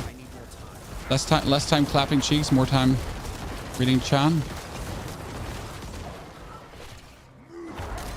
Okay, so I don't know anyone from Greece. Maybe I want a vacation. Zeus' grandson is called. This is Zeus' grandson. I've been tasked with the. You're invited to Half God Camp. Woo! I'm in. Take all my money, please. I want to believe. I don't know if someone calls me and says you're invited to Hogwarts. I'm like, yep, I'm in. I just want to believe it. I'm fine. Take all my money. Here it is. Like I just want to believe this. I want to believe this is true.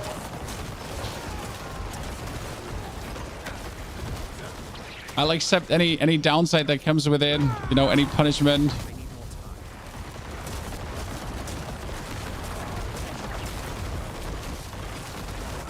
Okay, I guess I'll be hogging this shrine now, Chad. Oh, it's a Conduit shrine. It's actually kind of cute. The sad part is a Conduit shrine is not even enough to kill these. I don't know how long my Conduit shrine still is. It will run out and I'll just instantly die. Literally, oh shit. That's exactly what I suspected would happen. Yep.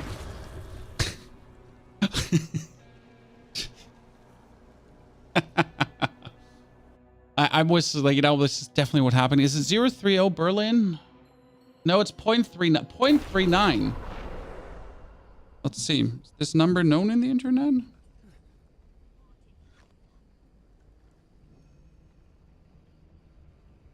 What?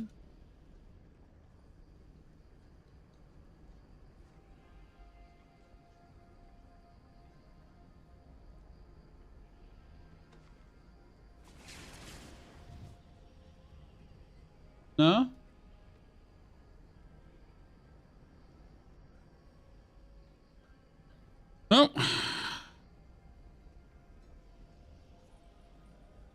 mean, if it's so important, they'll leave a message, right, Chad? If it's so important, they'll leave a message. Probably.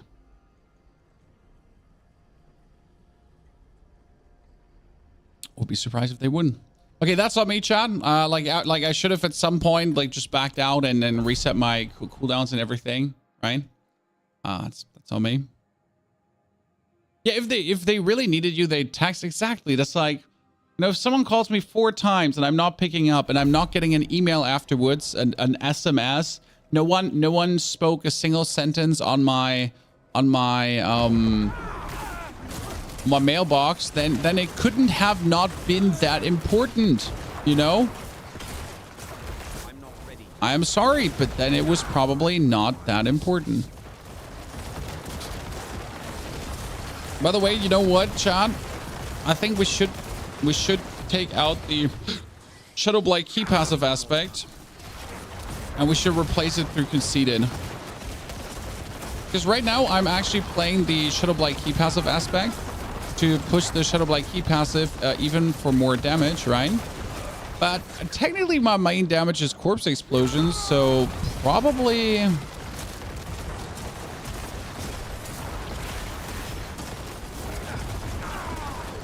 should think about that. Also, there is a basic idea where we could play the Desecration Glyph for 22% multiplicative damage bonus.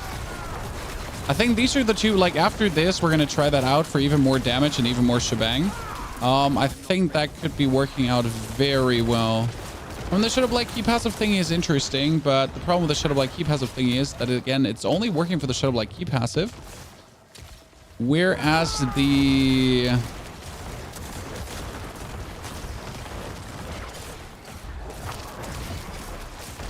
conceited works on all your damage, including your corpse explosions. And if you're already ticking for millions of corpse explosions per second, I guess that's just more efficient than anything else, right? Desecrated for Blood Mist. Yes, we're playing Desecrated Ground from Blood Mist, and I think it counts as Desecrated Ground if I'm not mistaken. And that would give us a 22% multiplicative damage multiplier. A multiplicative damage multiplier. You heard it here first, right?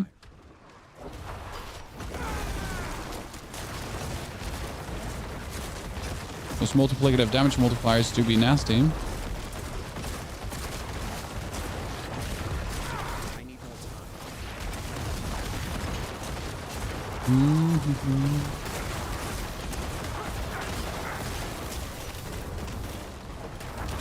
The super not almost died. I mean, seriously.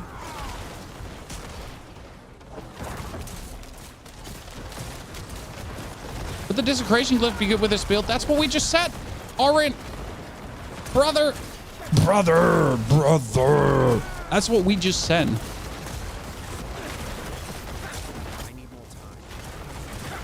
There's a world where we want to play the Desecrated Ground Glyph. Try out if it will yield more damage for us.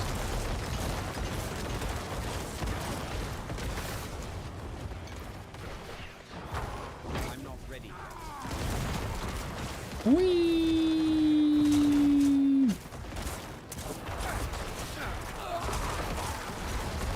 Now, the only mistake I made is not having Blood Mist ready. Circles. I mean, there's even a good reason to make circles, right? Because if you're making circles, then you're spreading also the Blood Mist in circles around them. And if you're spreading it in circles around them, then you're able to just cover, like, create more overlapping areas of Blood Mist, of corpse explosions. So there's, like, I'm not crazy. There's actually a use for this.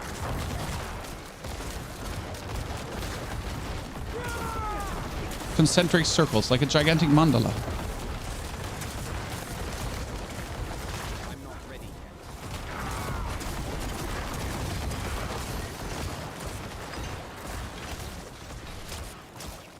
Like, we've gotten very few shrines this run.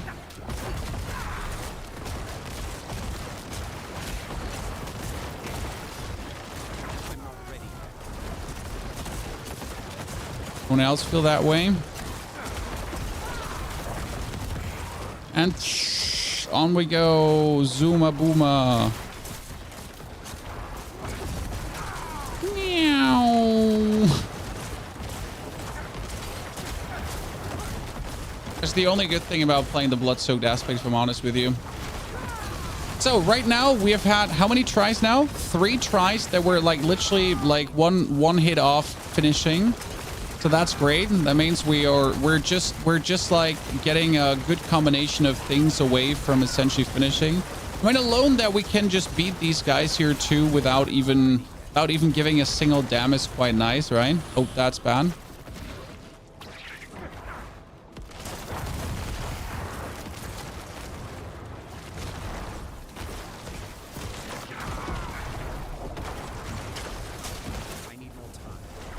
It would be great if all 3 of you would actually be together. But that guy back there is kind of not getting in there. Thank you. This is exactly what I was looking forward to. I need all 3 of you like stuck in each other. And then it's going to be still hard because that dude is a Vampiric one. I hope he's not going to ruin it for us, Chan. Again, there's a world to beat Vampiric, but it's better. Okay, the damage we're dealing right now is nasty with the Blood-Soaked and Black River. I mean, seriously, look at what we're doing here right now to these guys.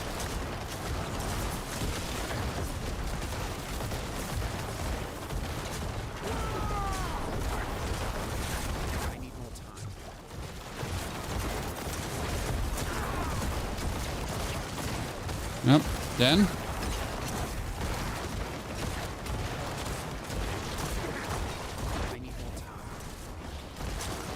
I'm gonna focus on the I'm gonna focus on him.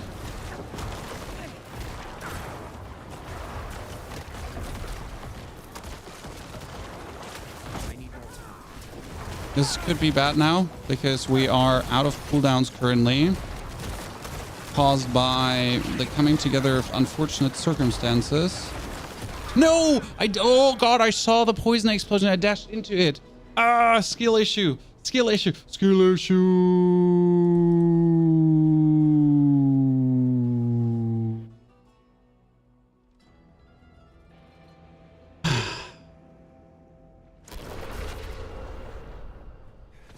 But see? Perfection, Chan. I mean, that the build is working is undeniable. That the user is a noob is also undeniable. The damage is vastly higher. Vastly higher. So blood soak. No, wait. So the thought was now we are currently running control here. We're running damage over time here. And we're running in this one territorial for damage reduction and damage too close. But I could technically dash territorial out and we could put in the desecration glyph. Desecration glyph would give us more desecrated ground damage, which we don't need, right? But what it would also do is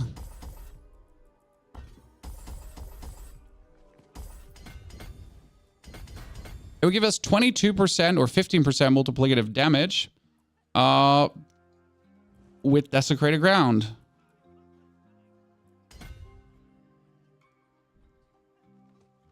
Can I put this somewhere else that is better? This is intelligence. This is intelligence. This is intelligence based. That's the only one I can kind of put it in.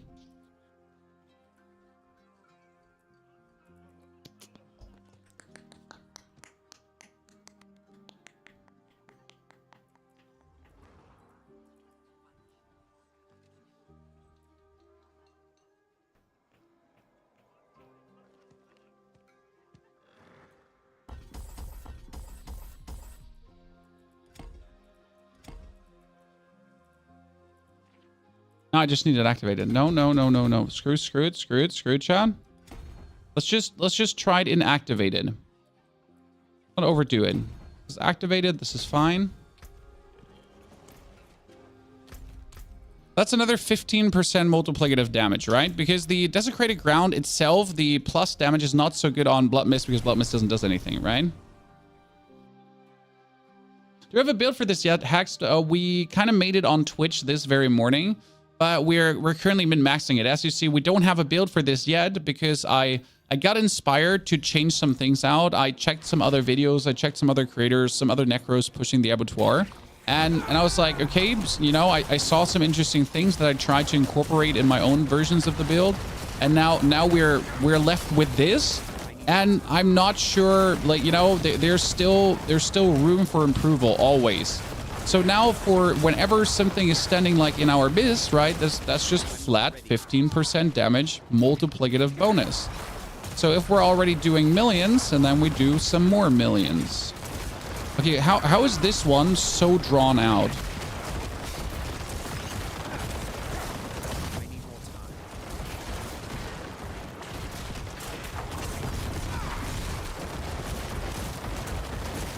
I'm just really impressed how we are in the Seekers. The Seekers were blood. It was a Vampirism Seeker, right? And we were still able to just stay in the middle, more or less, the whole time, pull them together, have all of this pummeled down on us, and actually win, chat. I mean, come on, that was crazy. From a damage perspective. Also, our damage is definitely higher. That 15% multiplicative is kicking in. I don't know if you notice it, but I would almost say visibly higher even. Despite this dungeon being like an absolute atrocious design right now, that is, yeah, with visibly, vastly improved. And it was already good.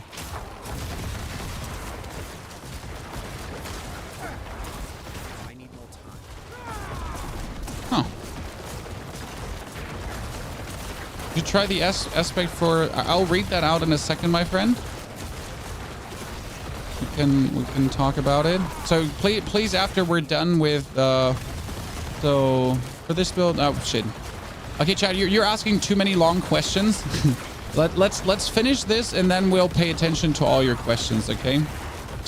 Too many long questions, ladies and gentlemen. Not possible to be read while we're actually abattoiring because I do need to pay attention. It's funny though, I'm not looking at the game. I'm not sure where you're looking when you're playing, so I'm actually not looking what's happening on the screen. I'm more or less just looking at my skill bar to just always have my cooldowns ready when I have them ready. That's also versus the fight versus the Seekers, so I'm not really looking at where's corpses, where are Seekers, what is happening there.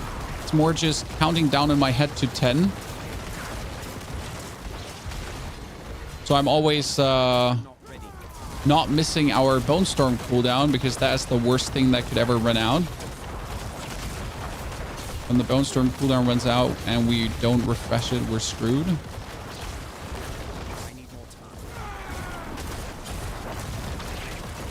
Visibly more damage, chat. Look at how they're chunking down. You can just see it. We still have to make one change, okay, guys? There's one final change to make, and you'll tell me what you think about it. So after this, we'll read your questions, save your questions, chat. Don't save your subscriptions. Put them down right now. Don't forget to like that YouTube stream. James, I'm so sorry. I see you donated 25, but I can't read what you're saying. You know? Can you use Black River in Bone Spear?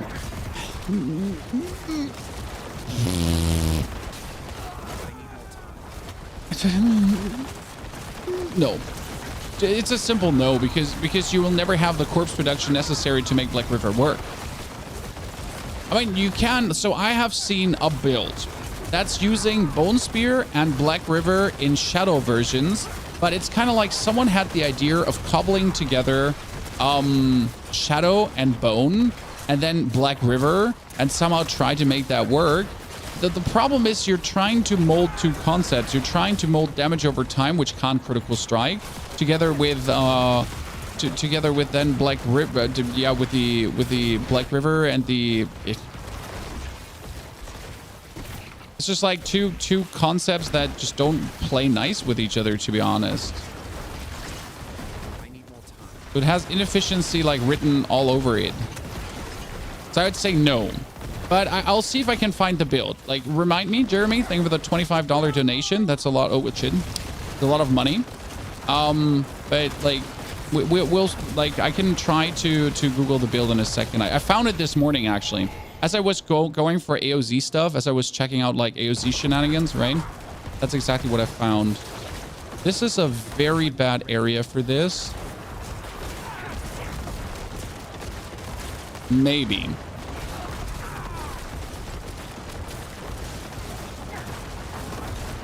Not sure if I feel like I'm asking for it when I'm playing here right now.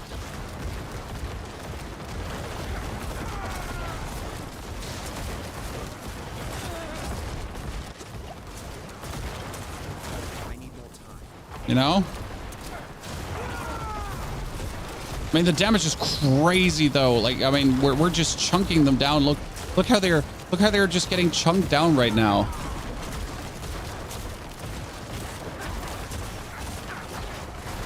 You get to throw in blights in between because blights is also a damage multiplier again that you're harnessing. Dude, what's this?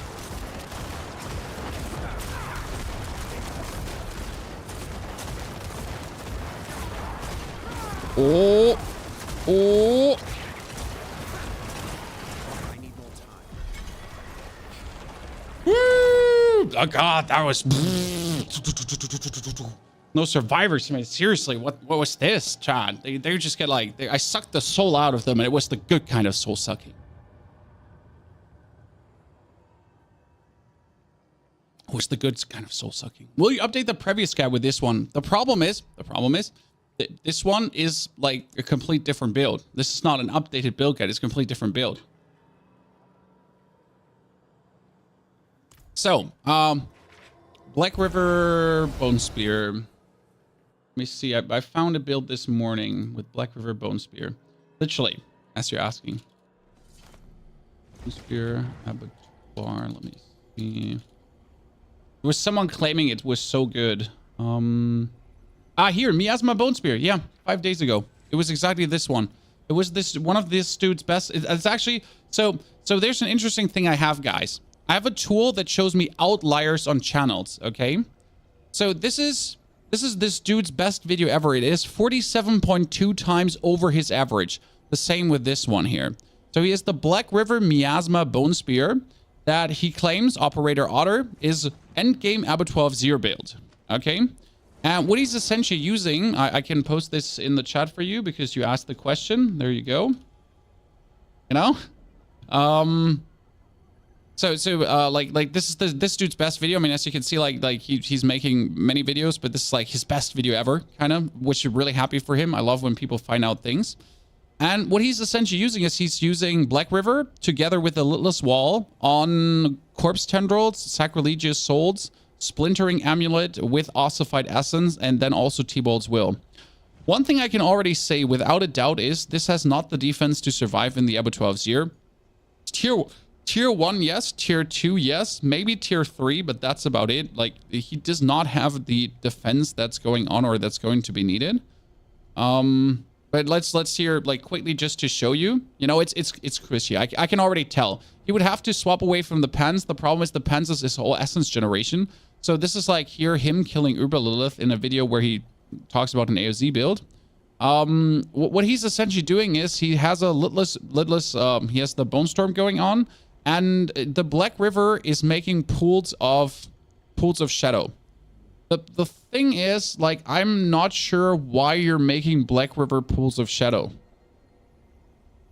Like, you don't actually have anything to interact with it. I thought he had something to interact with it, but the only reason to make Black River pools of shadow is because he gets movement speed from it. So that's his only reason.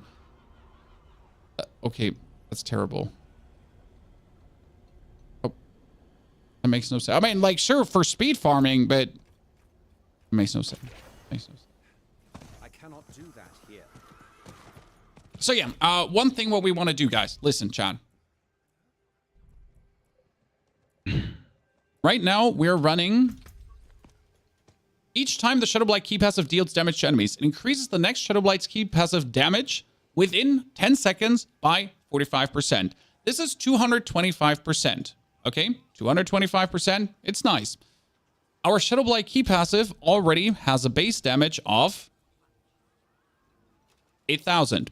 So that's 8,000 times 180%. Actually, times 158%, I think it's getting, right? And then it's getting like the times like the 225% times our 180% and times all the multipliers, which is nice, cool, right? Amazing. The question is that so much more damage than if we would be going for the conceited aspect, which essentially boosts the damage of our corpse explosion by another 23% multiplicative. Right?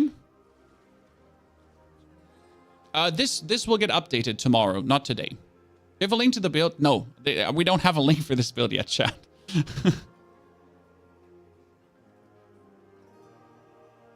Why bash someone's build when you're straight junk too? I'm not bashing someone's build. It's a simple thing that it's just two, again, concepts that are not there, Willie. I mean, the dude made an interesting build, which is good for speed farming, not for the dungeon. My build is not junk though, Willie. I'm sorry you got your feelings hurt. I didn't bash that creator at all. I'm actually really happy for him and his success, as I said. Please use your brain every now and then, okay? Thank you.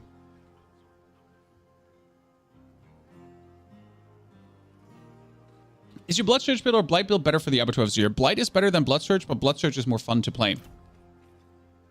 Okay. So running Black River, you need to focus on Corpse Explosion. I think what we're going to do is I have a lot of these aspects, so I can just swap it out.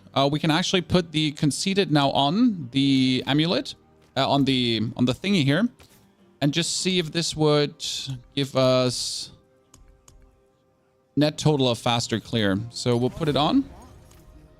Then we're going to craft a tier 12 now. Chat, I haven't done... Oh, I need to change the stream title, right? Ladies and gentlemen, I need to change the stream title. I need to change the thumbnail. We've done it. Tier 12 has been cleared.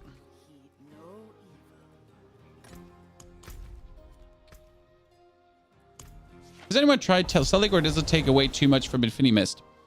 The problem is if you're using Celic, you're again having one less aspect slot to use. It would work in the build here, though. The problem is you do not have the essence production ever to keep up with Celic working. Again, why would you need the Melted Heart of Celic when you're essentially permanently in Blood Mist? Then you also don't need the Melted Heart of Celic, right? So again, the basic idea is that if you would be playing Celic, you need, again, a whole build that is around Celic. And it just doesn't work well on Necro. Again, Mr. Rob made a build work on tier 100 dungeons. And on tier 100 dungeons, it was still already lacking damage-wise. So making a Melted Heart of Celic build will always have you lacking damage-wise. And, well, what is survivability good for when you don't have the damage to back it up? So Melted Heart of Celic is nice for Barbarian, where you get Fury for taking damage and dealing damage. So you essentially have the best of both worlds, but in a Necro, you essentially have to... Yeah, I mean, you sacrifice too much. Your amulet slot in Necro is your most important piece. I mean, right now, my amulet gives me 180% multiplicative damage, chat. Okay? All my damage, every single damage I play, 180% multiplicatively increased. Right now, 10 stacks. The 10 stacks are running currently.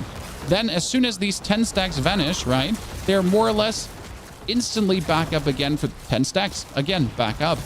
So, again, 100... Oh, wow. Jesus. Again, you know, 180% multiplicative damage. So, now, having the Melted Heart of Celic, cool, but that's what you're missing out on. I mean, your attack power literally goes from like you know, crazy to even crazier.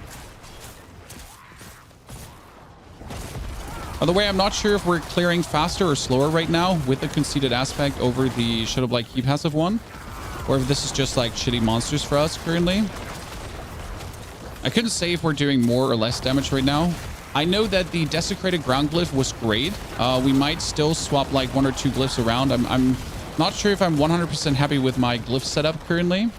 And there's also one glyph. There's one aspect I'm missing, guys. that will give me 140% multiplicative damage. Now my question is, you see how efficient this is going, guys? Could I farm tier 8s?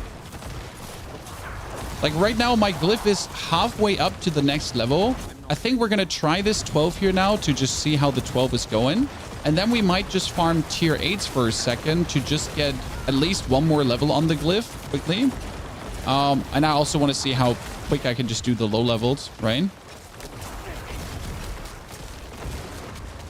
I get randomly one shot on my Celic support druid. Yep.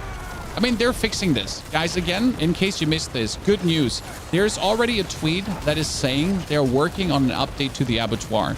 Now, you could say, but the abattoir is supposed to be hard. Why are they doing anything? Because it's overtuned. Yes, it's hard, but it's overtuned. The random one-shots that are happening should not happen. Not to people that have everything maxed out. Where's the sense in having grinded all this gear? Where's the sense in having made all this progress? Where's the sense in having put in everything to mathematically max out your defenses, to do everything the game tells you to do, to then be told it's not enough? That is not hard. That makes no sense. And that hurts. Because you did everything right. It's like when your parents tell you to do something and you do everything, or your wife, you know, depending how old you are, or your mom, depending how old you are, and you do everything correct, and then your respective other is like, yeah, fuck you, that's wrong. That's not enough. You need to do more. But there's not more to do. You know, like you didn't take out the garbagey enough. I don't know. But you get it, right? It's just like horrible. And that's where they're working on, like, probably making the... I think what we're going to get is a better Glyph XP progression, guys. Maybe a harder scaling on the Glyph. I'm not entirely sure. And I think they're going to just crank the damage button down. Like, Seekers do 10% less. It wouldn't even take much, right? I just need the Seekers to do 10% less damage. Or at least their elemental damage to not be that overtuned right now. Because their actual physical damage, I had 3 Seekers, guys, that were mainly doing physical hits. So they weren't actually doing any crazy elemental hits. I had some very good rolls, and they were only doing physical damage, and I had 17,000 armor. Guess what happened? They couldn't kill me with hitting. So merely with hitting me, and without spawning like fireballs and lightning bolts and poison balls, they couldn't kill me. As it should be. As it should be. Because that's what I build for, right? That's why I have the armor. Oh, everything's dying so hard. It's crazy. I mean, again, this is the tier 12, and our clearing speed is kind of like the same, right? By the way, I should have kept that Conduit shrine. That was a mistake. Like, for using this Conduit shrine, I should have just kept it, huh? Well, that's a kill box back there, if I've ever seen one. I need more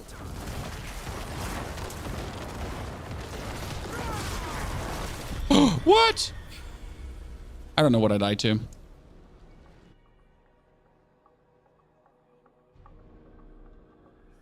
So is Black River better than the Litless build? It's a complete different build, but we just cleared tier 11 with this, and we definitely cleared it easier than we've ever cleared it tier 11 before.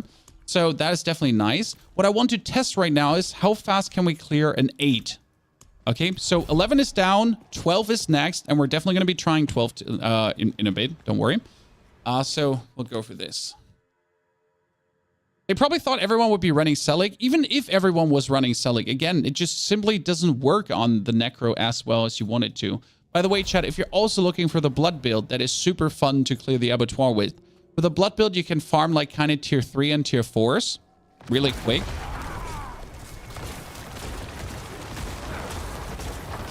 Yeah, let's see how much damage is this now for a lower tier. Yeah, they're just vanishing. I mean, kind of for Glyph XP farm, I would be happy if 10 was like my modus operandi, because 10 gives you like what, 3,500 per done.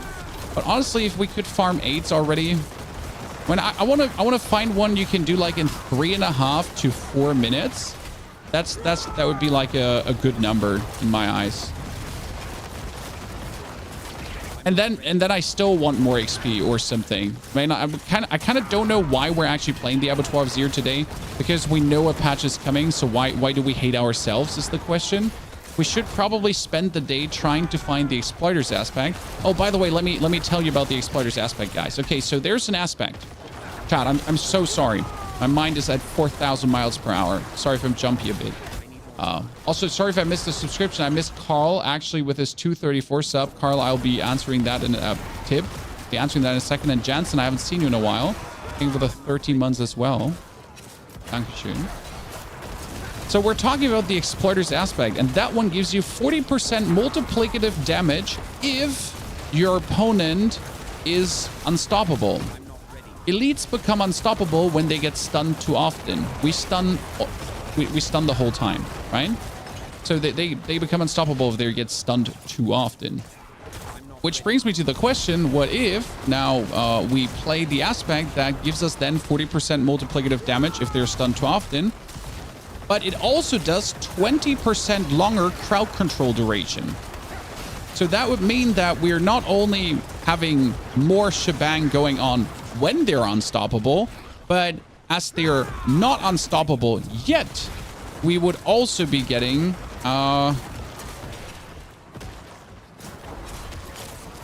another 40% damage. And then it's done longer, and yeah. So it's kind of like, could be good, but I don't have that aspect yet, so don't know. You are just chunking away. So what did I say? 3.5 minutes? I mean, if I didn't get holed up there, that would be realistic, huh? When we're 3 minutes deep, guys. If the seekers die like in a couple of seconds, we're good.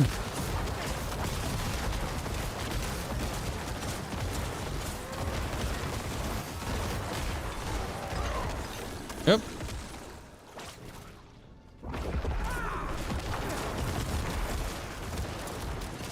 I mean, don't forget to take them serious. Oh, this is the best seeker in the world, Chad.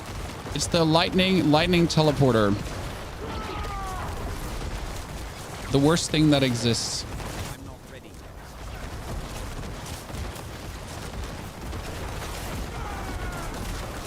Okay, what just happened to the one seeker, Chad? what just happened to the one seeker there in the back?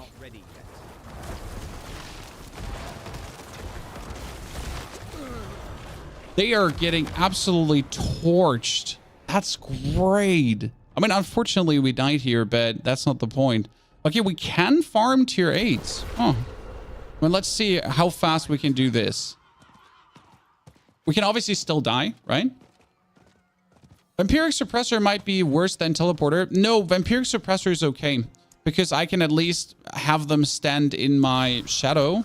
If you actually have a teleporter, especially a mage teleporter, they teleport out of your shadow, then they teleport out of your shadow again, and then you can, and then they activate the blood vampiric power, and you're just like, oh god.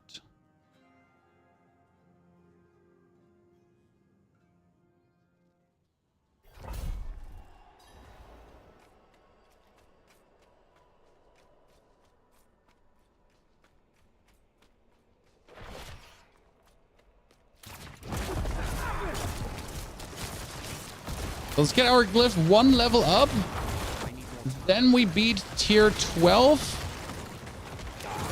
And then we're happy. Okay, I want a clean 3-minute clear, Chad. Which still will make you sad, because even if you clear something in 3 minutes, right? That still means you need to do it X times. And this is like the crazy part though, right? So even if we clear this now in X minutes, right? Sovereignly and easy mode, there's still the world where we always could die against the boss. Right? No matter how good it goes, no matter how high we are, tier 12 now, there's always the world where we die in a Aether because reasons. And these reasons are reasonable. They're reasoning, you know?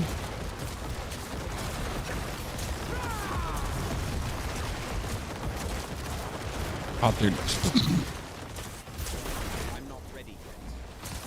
I am very much in favor of this build, even though I am still unhappy about running Black River because I aesthetically do not enjoy running Black River. That being said, though, I am very much happy about the progress we're showing. When we can definitely beat tier 12. Like, at this point, it's only a matter of my skill issue, not skill issuing me anymore.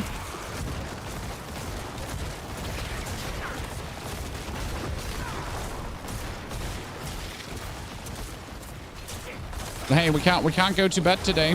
We don't beat the tier 12.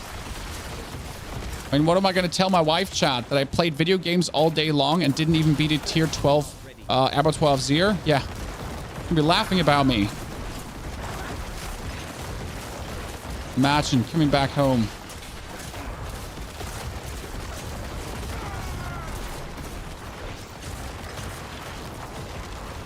I should divorce you in a heartbeat, exactly. Just gonna find a man who cleared a tier 14 already. I'll lose my wife to Rob. She's gonna be like, I'm gonna get a man that's a barbarian instead. Filthy necromancer. You don't want that.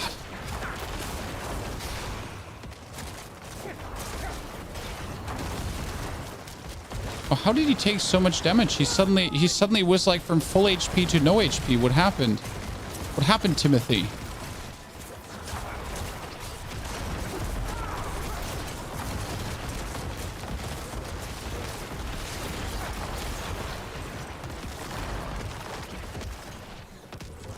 I'm not ready yet. Oh, hi. I forget I don't have a barrier running. Almost dying.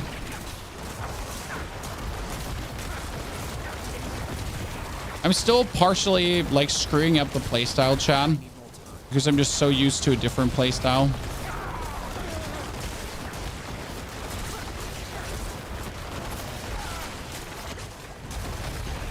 Oh, that's bad.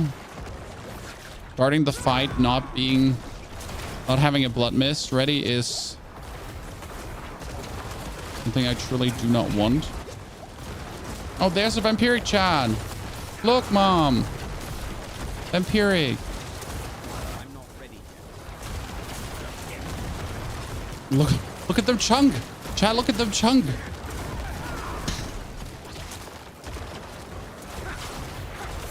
I need more time.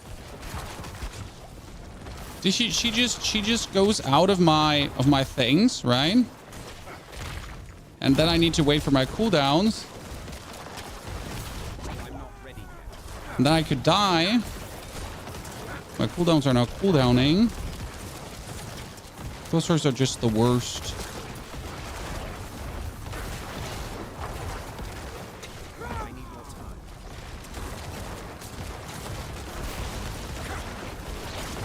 Actually, really funny when they put up the barrier. That profits my. I need more time.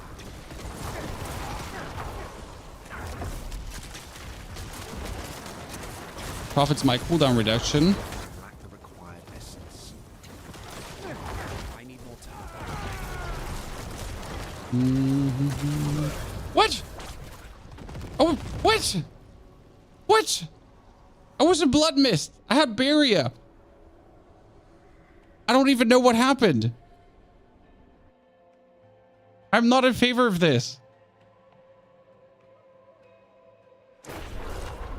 Is darkness damage better than shadow damage? Well, shadow damage applies to everything that does shadow. Darkness skill damage applies to darkness skills. That's the only difference.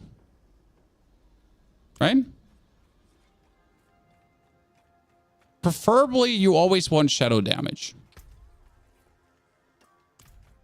But what you actually want is damage to darkness skill, damage to shadow damage affected enemies. Yeah.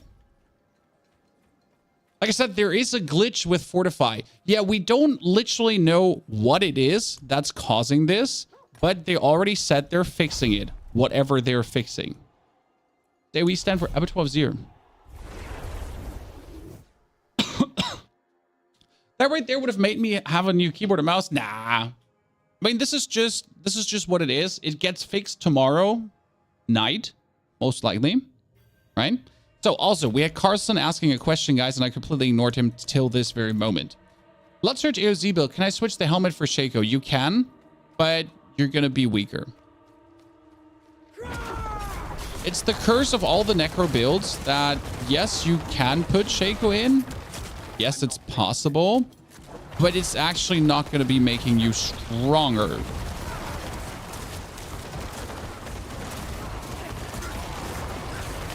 Most people that actually have Shaco as a Necro also choose to not actually play it because it's just often bringing you just simply in the position where it makes you weaker. Now, for example, in this build here, I could play Shaco, the Harlequin Crest. What I would have to do is I would have to get a total armor percentage roll on my pants that I don't have right now. Then I could play the Harlequin Crest and it will be okay. Same goes for Endariel's Visage, which I could also play. But Endariel's Visage kind of makes no sense in this build here because Endariel's Visage has Life Leech, right? And why would you play Life Leech when the whole build consists of having a permanent barrier and also being most of the time in Blood Mist? Kind of like, cool. I mean, like, nice Life Leech you get there. It's just that nothing in your build kind of needs it. So yeah, that's where a lot of the Uber uniques with Necro is just might as well not. You died the second the Blood Mist ended. Yep.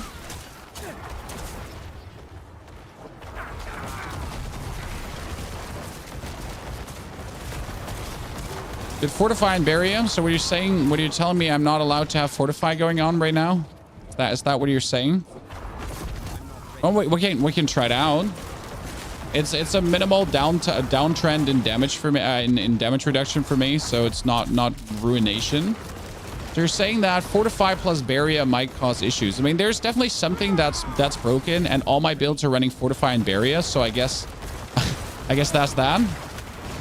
What is the fix for AOZ about? We don't know. They already tweeted that something is going to happen before the weekend, that they're already working on something. That's a lot of mambo jambo because we are working on something, you know, it's out before the weekend. So we have no clear details. We have no indicators to what is going to be and what is not going to be. So yeah. I'm not ready yet. The biggest problem right now is for me, Chad, if I choose to change my Fortify out, right? That means I'm going to be losing corpse damage, but I could get damage while healthy. Should damage while healthy work with corpse explosion? Should, right?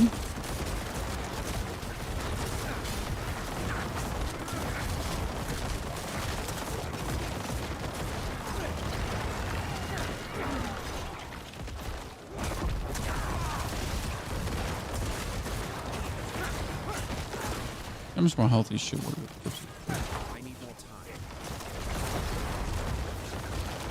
I'm gonna kill all of you. That is so unfortunate.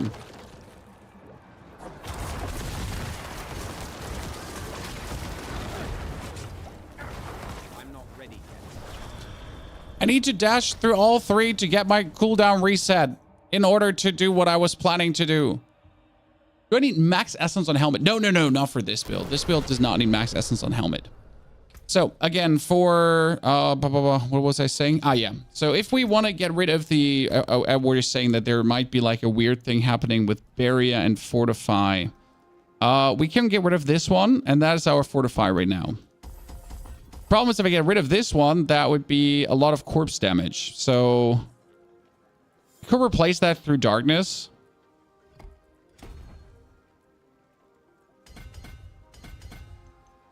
Give it a try and see if there's any felt difference in these kind of things now. I mean, no one likes to get one hit, right? We all hate it.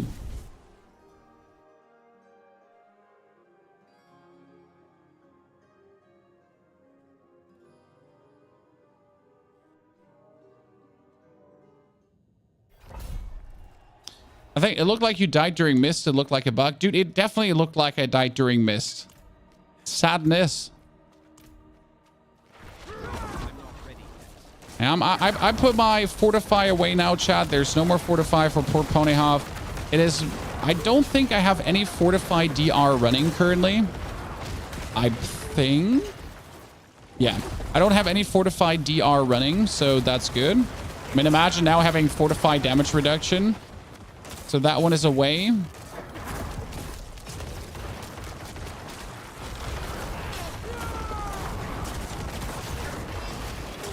Would be funny if that is a root cause. At the same time, I would be saddened, you know? You have the total armor, cooldown reduction, max essence, and lucky hit while barrier total armor. I mean, but you want max life, maybe, depending. I mean, which build though? I mean, you're saying these things, but we first. Hi, my name is Ponyhof. Nice to meet you, Ixorn. Which build?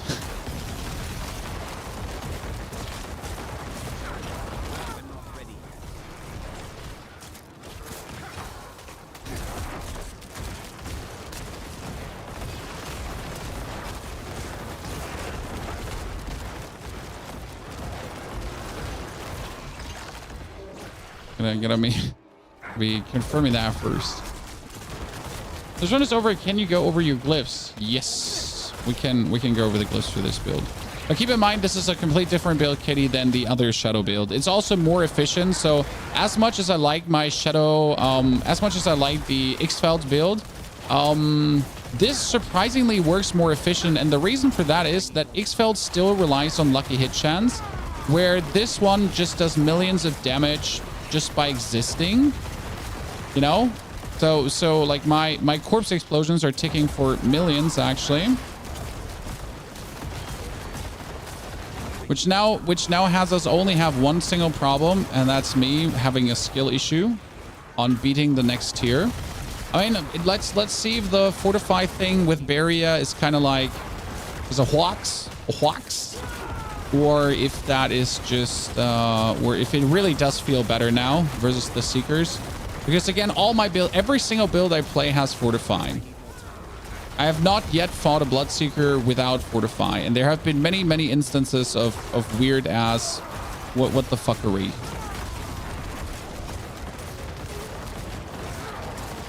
I'm not ready.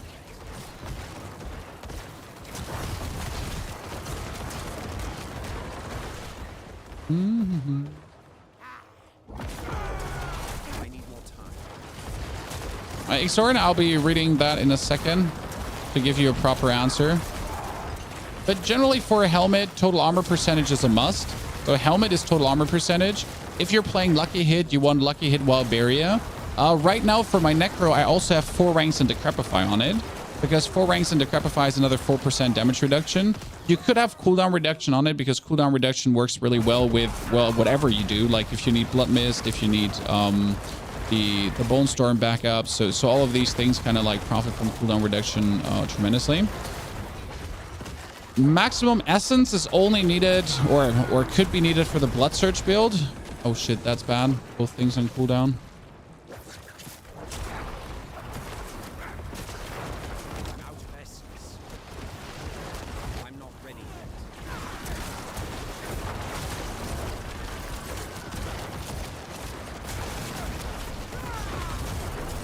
Does it feel like I'm just taking 0 damage, or does it feel like I'm just taking 0 damage?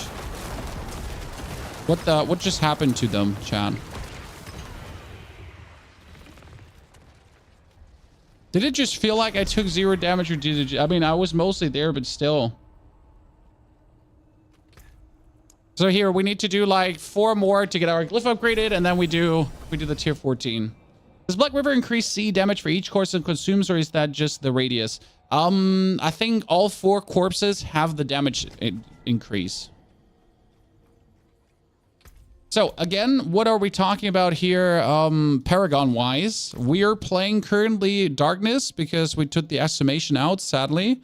Tears of Blood with 1 billion points in Flesh Eater. Then we have here the damage over time glyph, which can actually be changed out with Darkness, but it's fine right now in a Witherboard. We got control running for the bonus control damage, and we can actually cut 10 intelligence here, technically. And then up here, last but not least, we have the Desecrated Ground Glyph. Yes, you might be surprised, Pony. What? The Desecrated Ground Glyph? You're crazy. Yes, I am. But it gives us another 15% multiplicative damage bonus, which is quite interesting, to be honest. Because we're using the Blood-Soaked aspect to make more corpses. Because the Blood-Soaked aspect in itself has a very high lucky hit chance. I got a tier 7. Okay, you know what? I got a tier 7. Let's just zoom through that as well.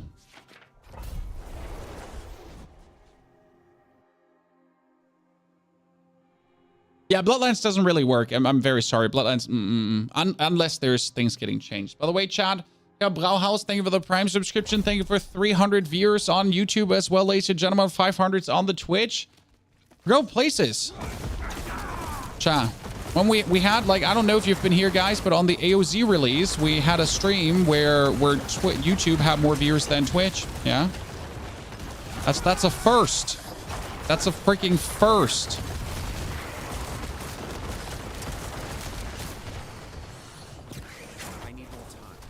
Probably someone that pronounced the name correctly wouldn't have suspected otherwise. I mean, Herr Brauhaus, if I screw that one up, I can hand in my German license.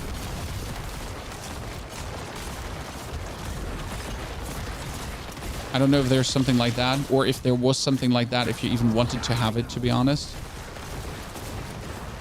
I didn't know about the fortify bug. Well, again, don't jump the gun yet, guys. It just seems like someone in chat just said this. So what are we doing? Ladies and gentlemen, sorry if you missed this. Someone in chat said there seems to be a bug, yes, with damage currently, with the one hits. And that, like, I have died randomly in dungeons where I shouldn't die too, not only at the Seekers.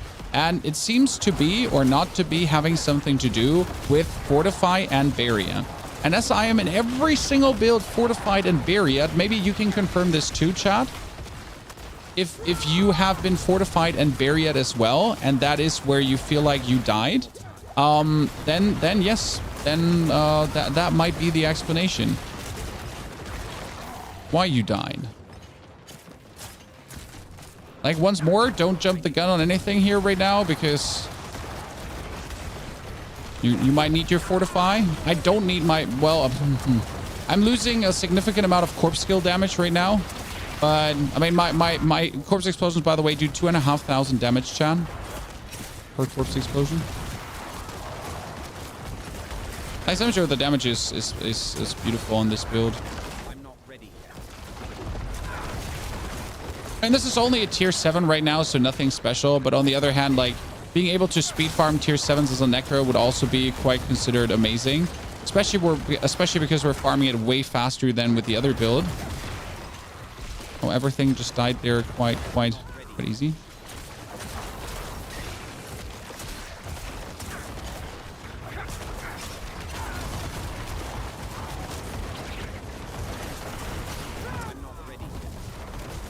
We're gonna kill every single one here, and then we're gonna summon the bosses. One last blood mist. Again, you always, like, I'm always trying to look out that I have my blood mist ready, kinda, when these guys spawn.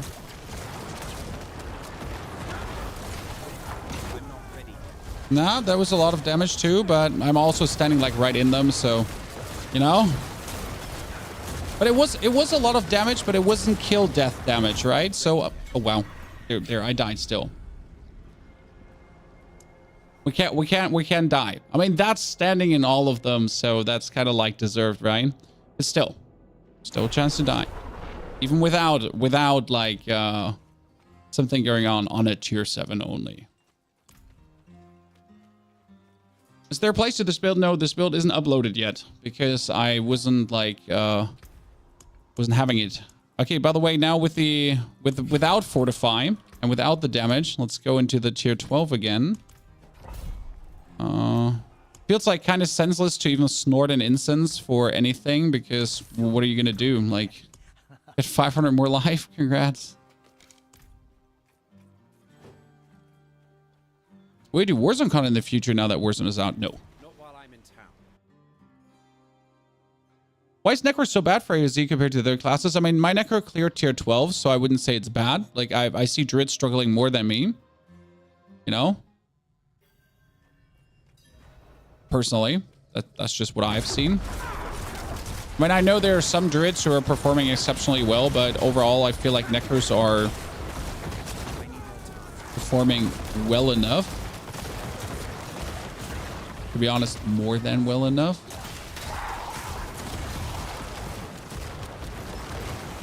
That being said, what does Blizzard have to do to fix Necro? They have to rework the whole class.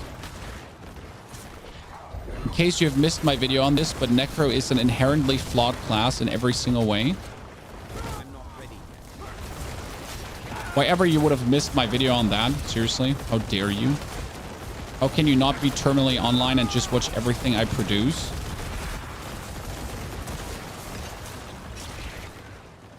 But yeah, the problems of the Necromancer can't just be easily fixed. Because there's so much wrong with it. Not just a wee bit things. There's so much wrong with it. Oh, I actually need to run past this dude and go down here. And yet, despite so much being wrong with the class, yet despite so much being weird about the Necro, it's still my favorite class. By far. I mean, how can it not be? Have you ever played Necro? So cool.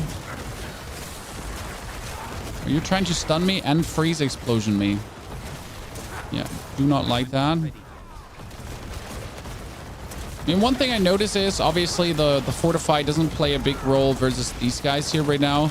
So I'm not really feeling my lack of fortify. I mean, what I'm feeling is like maybe the lack of the corpse explosion damage a little bit, because by putting my fortify away, I had to like trash the exhumation glyph. So that's a bit sadness. But hey, our damage output is actually quite damn high.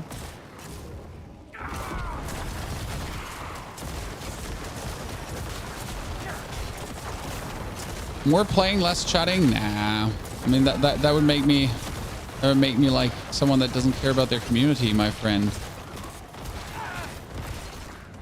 I'd rather die more often, but at least answer some questions people have. Come on now. What else am I there for then? During the P12 here? No one wants to see that. Everyone is just here because because of my beautiful voice, anyways, and my giant gazongas. The only reason why you're watching. I know it's true. Here's Ravenous. Actually not. We can talk about Vampiric powers in a second, and if you see any improvement potential. We can have a discussion about Vampiric powers in a jiffy, ladies and gentlemen. I can tell you what I'm doing and why I'm doing what. And there is definitely one Vampiric power which is very volatile and interchangeable. But on the other hand, it's not. It's like a little bit of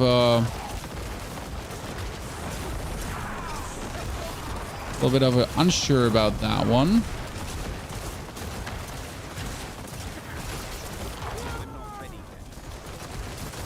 Could all the elites please stand up and come with us? So this is a tier 12, by the way, in case you wonder why.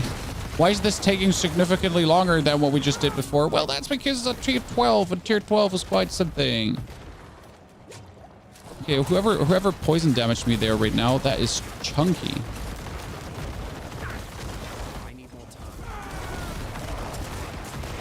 Now, her poisoning wasn't just from schlechte Eltern, as we say in Germany.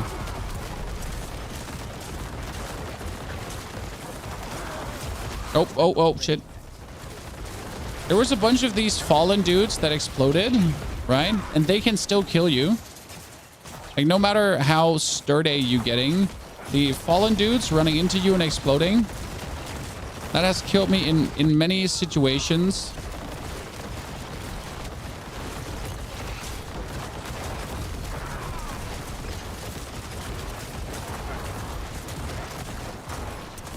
One thing I'm noticing with this build more than ever, I want cooldown buttons in the middle of my screen. Right? Where are my cooldown buttons? I mean, I press Bone Storm, right? I know it's 10 seconds, but why couldn't their cooldown button be running down and telling me that, you know, when to essentially refresh my shit? I'm a simple man. I don't want much, guys. Just want a cooldown button. Come on now. Blizzard, it's a simple thing. We can do this, right, Chan? Well, that's a big elite board. Not sure if I want to be bothered by clearing elites right now, because again, like whenever I do this, whenever I take this choice, I end up not having my cooldowns. Rather like clear a bunch of shitters.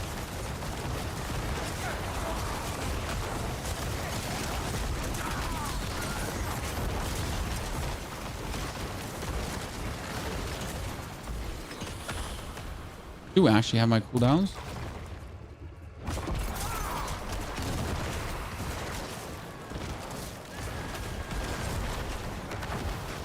Oh, wow.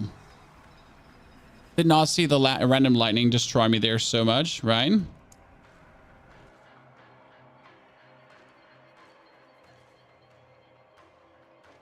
I heard Prayer in the Weak was only giving additive damage. Yes, but mostly Prayer in the Weak is actually being used for vulnerable and not for anything else.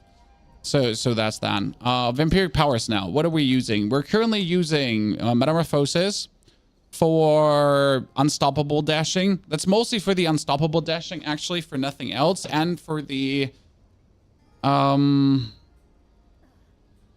lucky hit it does. So Metamorphosis does lucky hit, so you can actually cast corpses.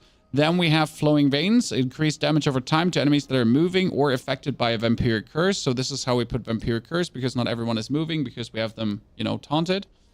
Then we have Domination for the multiplicative damage. You have Anticipation for the shadow damage from your thingy going higher and also having a lower cooldown. 20 seconds is a lot. And last but not least, we have Undying to kind of heal up all the time as we're in Blood Mist. So if we take damage and then we Blood Mist, we don't have to take a portion. It kind of cuts down on our potion use tremendously. Now we could technically take Prey on the Weak, or we could take the Ravenous Vampiric power to do things faster. So that's like the only other thing I might want to try out. It allows us essentially to do faster corpse explosions in a row. And that's about it, you know?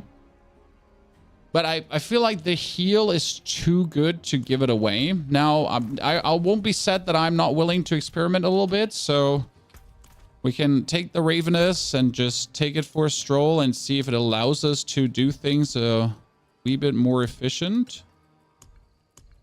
My Divinity. I'm missing 3...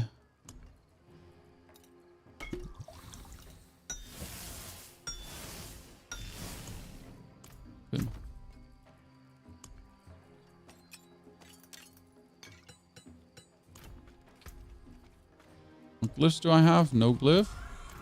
I cannot do that. See where that goes. This build starting from the Black River Desecrated Ground with some changes. No, yes and no. It does not actually run X-Felds, so I dumped X-Felds. Now you could say, hey chat, 23% multiplicative damage plus or X-Feld Corroded Signet. What's better? Right? What we could do right now, let me actually, I want to craft 3 8s. And I want to craft two 12s. So we could make an argument. We could make a case for what's better. Resilience. No, resilience hasn't helped me at all. I've tried resilience now multiple times on my most tanky builds that are mathematically unbeatable, and they still die to one-shots. You know? Did you leave Metamorphosis on level 1? This is my first character, so obviously Meta is not level 1. That is on my second Necro. That being said, I'm not playing T-Ball's Will on this anymore. So, damage numbers, we display all. So now we show you the damage, and then we're going to be flipping this over to X-Feld. So you essentially do this, right? And you make corpses, and then you make more corpses. You notice how, like, in the middle dummy, like 12 million, 30 million, 50 million, 20 million, 20 million, 15, 14, 14, 19, 20 million. So 10 million plus the whole time, right? That's nice. Wow, cool. Amazing damage. Woohoo. Now we could take the ring off. And we could say, Pony, you know what? What about X-Feld's Corroded Signet? Because why not? Put on X-Feld. And the question about this, how often is X-Fells proccing? That was 1 X-Fells proc, 2 X-Fells procs, 3, 4, 5. So there's some random X-Fells procs happening, but we're not maxing them out, right?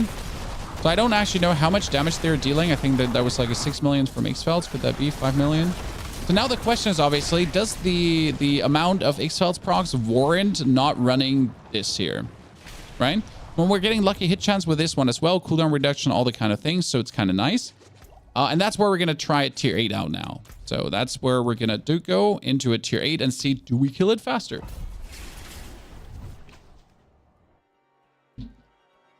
What the Black River do? Black River explodes corpses for a bigger corpse explosion radius, but it also explodes 4 more corpses. So Black River can explode 5 corpses at the same time for 130% multiplicative bonus damage. 130% multiplicative bonus damage sounds kind of nice, right? So there was an X-Fells proc. There was 2 X-Fells procs on that pack. There's another X-Fells proc. Kind of working, kind of not working. Like kind of not working, you know? Let's see. Well, how fast did we clear this again last time? Kind of down to a... Like, I think it was like a 350 per minute clear. Oh, now I have numbers on again. I'm so sorry, Chan. Like, is it okay? Can we suffer through this for one run? I mean, we cleared a tier 12, tier 11 without X-Felds. But what if this is now even better, Chan?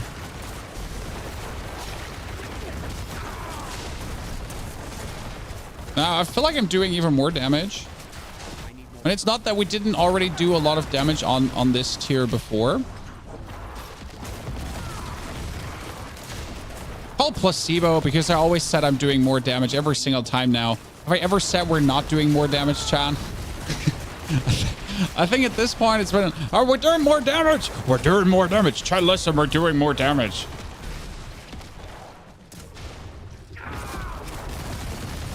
I think I've said it every single time, so I can't be taken serious anymore. It's like the boy that yells wolf every single time, Ryan. See, right now there was like, well, I think there was like 3 procs. But again, the procs are happening like with so many enemies, but are they happening, like, does the 25% less damage get made up by the bonus of X-Felds? You know? So does one single X-Felds crit that is around 5 million make up for all my skills or every single damage per second point missing out on...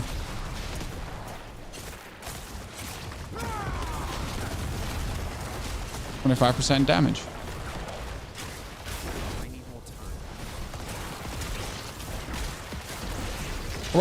We are also running Ravenous, right? Yeah. Wanted to make sure. Are we running Ravenous? We are.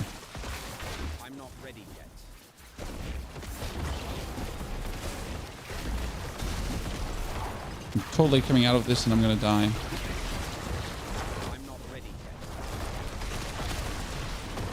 And there we are. I need to start taking times because I need to know if I'm faster now. I mean, we're 3 minutes deep. I think we are faster, but we could blame it on the shrine now.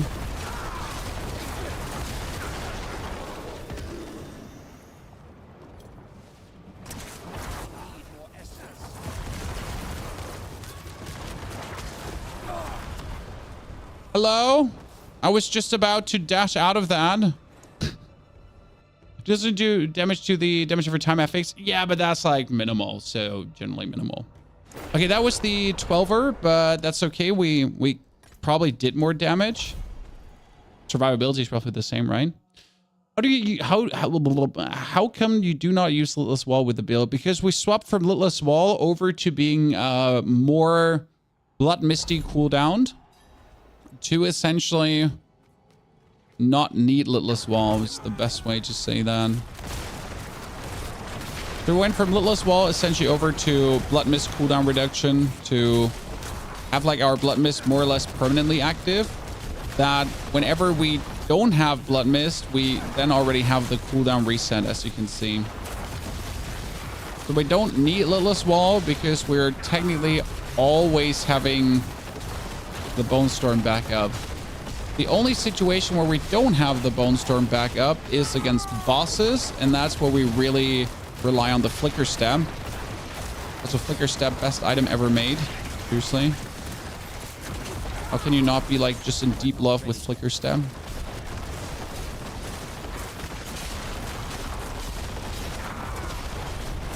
Okay, the amount of X-Fel's triggers there was interesting. Last time, 7 minutes to the bosses. I think it was.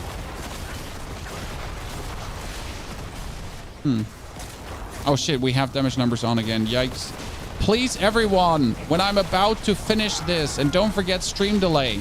So, like, you know, as soon as I die, please spam damage numbers, Chan, in the chat. Because else I will forget it again. I am sorry for putting you through this. Please excuse me.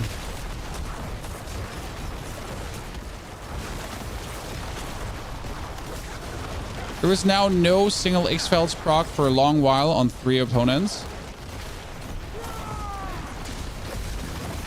I feel like X-Fel's could potentially be stronger for clearing, but I cannot see it being stronger for the boss part.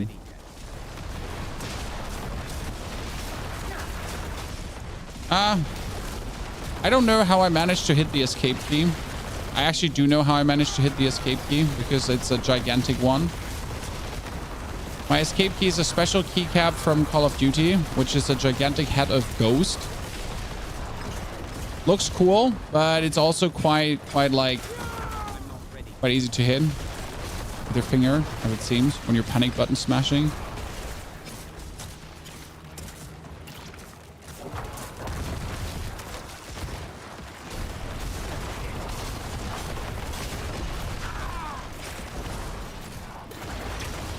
Hmm.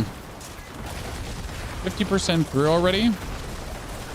On a rather shitty map, let's be fair. Because this map is like, we're having good enemies, but they're always like relatively drawn out. Definitely not on my list of preferred maps, not my top 3.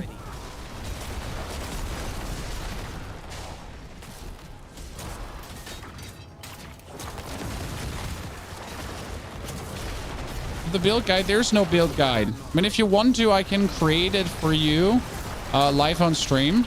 We can walk through you through the creation. Yeah, we're faster, John. We're faster clearing the rebel with X-Felds over not having X-Felds. Shouldn't necessarily come as a surprise because oh god, I don't know what's going on. I hope you don't have a seizure, chat.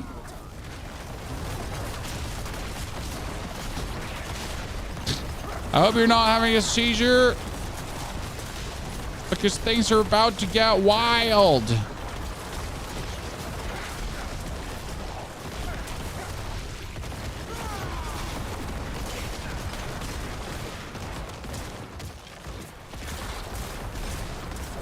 It's a Conduit shrine. I'm gonna die again.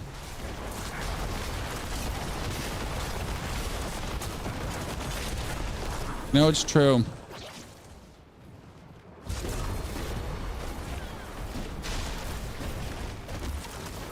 Oh, Vampiric. Let me kill the Vampiric.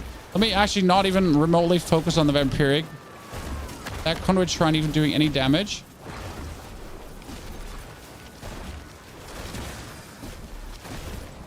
Okay, cool. I'm not ready yet.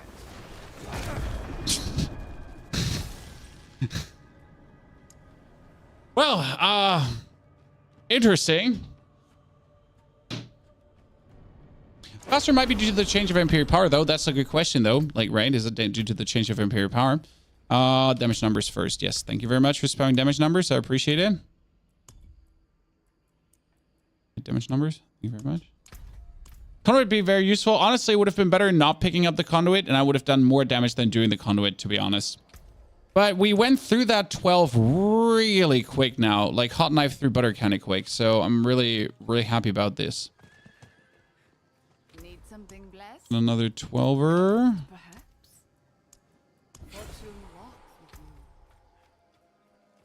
Yeah, there was like just some 13. Like the thing is, like a conduit doing 13 million is not a lot. My stuff does 13 million damage per tick, right? What's your crit lucky hit numbers? I don't crit with this build, so there is no critting. I still have 23% crit chance, but we don't crit. What we do is we lucky hit to a degree. We just do damage over time. So what do? We damage over time. That's what we do.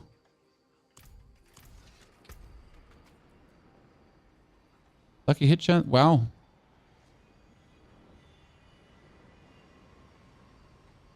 These gloves.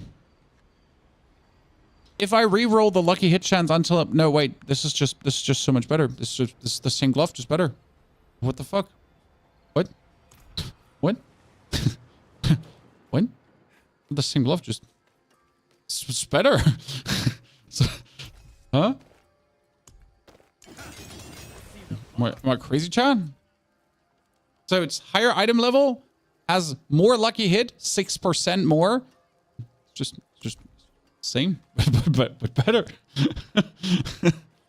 Those numbers are turned off. Doombringer makes you tanky. Yes, Doombringer would make you more tanky, but again, like there's currently one hits happening that even Doombringer couldn't save you from. So yeah, no matter how tanky you get, like you would still die.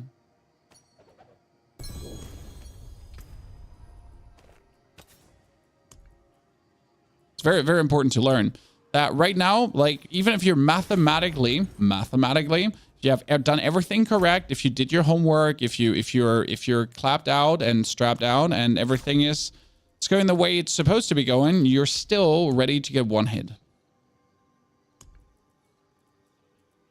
I need 1-1, correct? 1. Okay, we're just better now. Good. Now we open up another 12. It's Fortify bugged. Well, I mean, we have been being one-shotted now with and without Fortify, so we don't know if it's the Fortify that's bugged. Does the Necro have any cheat death mechanics? No. I mean, you are a Necromancer. You know, a Necro, the dude that's loving the dead, the lover of the dead, the guy that plays with skeletons in the basement, you know, the dude that out of fun kisses your dead mom on the lips, you know, that dude. And yes, still you're not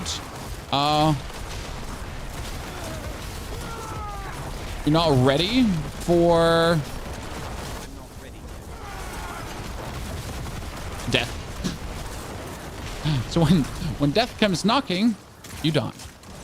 But the sorceress, the dabbler in arcane magics and frost and other shenanigans, so the sorceress has an ability that will, with the power of fire, we all know the power of fire is known for that famously, to cheat death. Because the game is very lore accurate in general. Like, it's very important for the creators of the game that we're sticking to this kind of stuff. So we can't have it, right? That something is unrealistic in a magical game. Magic. I must say, I might just have the most hated dungeon in the world. Wolves and freaking ghosts. Anyone ever get a worse one? And if I'm not mistaken, they're also having health regen passive. At least what it seems like.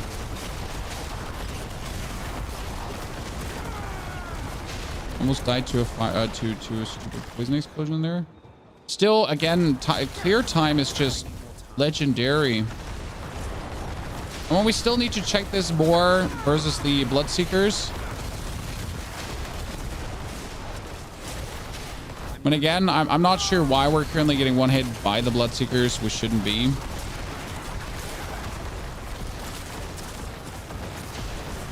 Might be that we're not pushing past 12 until that's fixed. But on the other hand, I also just want to have my Glyph upgraded. The problem is right now, like, what does my upgraded Glyph use me? Like, what does the more damage use me when I don't struggle in the damage department, right? So I can clear this in 5 minutes. I can do the boss fight. So exactly how you want it to be, right? I have more than enough time to actually do the boss fight.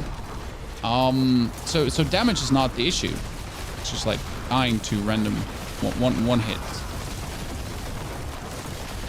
Invulnerable Vampiric Knights. Okay, yeah, they're really annoying. That's true. Whenever I see the vampires, I'm happy for the ghouls because you're like, yeah, the ghouls are just fodder. And then they're pulling out the Vampiric Knights, making themselves invulnerable, and you're like,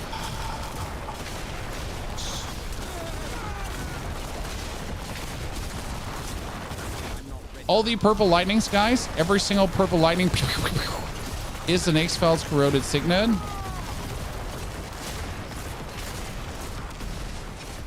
That being said, they're just random explosions for 5 million damage, and we're already doing an average damage of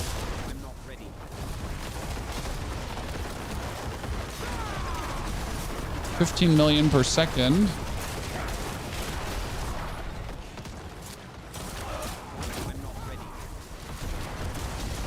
So we're unsure to the point where what's better now, you know? Because against these three, for example, now, if there's not like a billion, we're not really getting many triggers, right?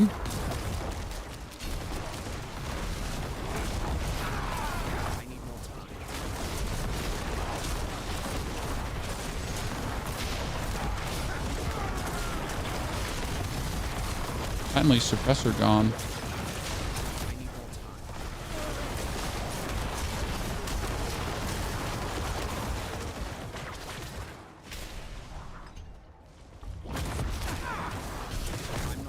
Should I have taken that lethal shrine? Should I have not taken that lethal shrine? Probably not is the answer.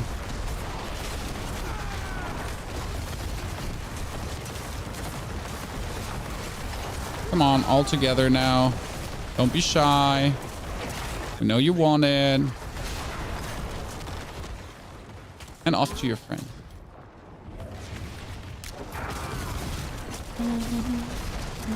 Oh, I lost you. YouTube chat, by the YouTube chat, I lost you. If you're saying anything right now, I'm sorry. I mean, one thing that is, since I put the fortify off, I haven't died randomly in the dungeon anymore. So make out of that what you want. If that is in any way having a correlation or not.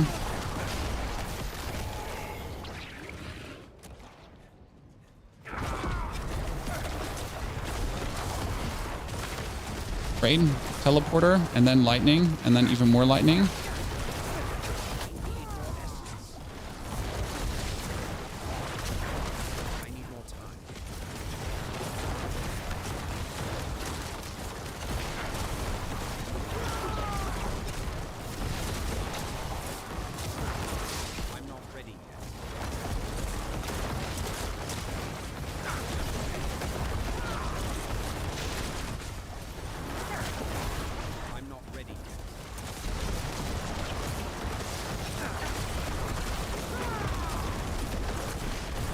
We're putting chunks into them, guys.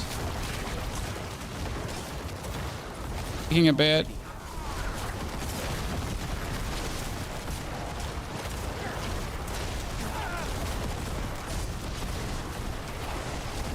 Problem is the... Oh, wow.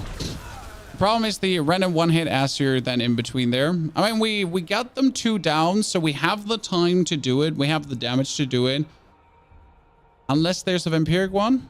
This is tier 11. No, this is tier 12 now. We've done 11 already. 11 was reasonably good.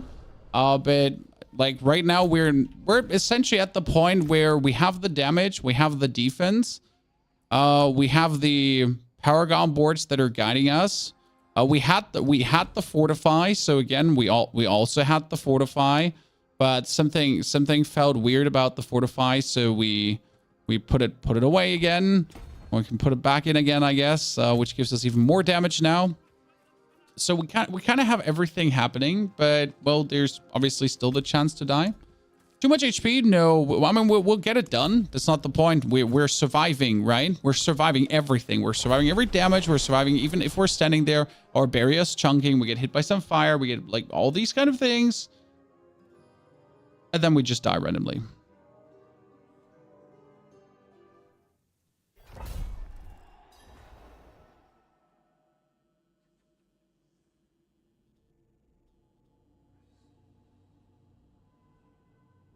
Okay. What was your Tears of Blood, Glyph? I think it's 7. So my Tears of Blood is not really high. Like I've not pushed it high yet. I'm mainly just trying, like I want to achieve higher ranks with like the things. I mean, right now, as you can see, when I'm doing a tier 8 with the maxed out damage, we're with the X-Files just going, right?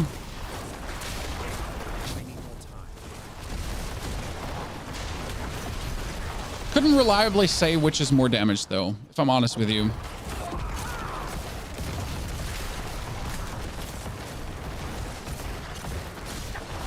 Even more phone numbers calling me from private ones to unprivate ones to what's the ons? When do people when did people start calling Chan? Honestly, like anyone that knows me is kind of like I don't actually respond to calls really much. If you write me a WhatsApp message, I'll respond in 2 seconds. Even an SMS. If you call me, you'll never get a response from me.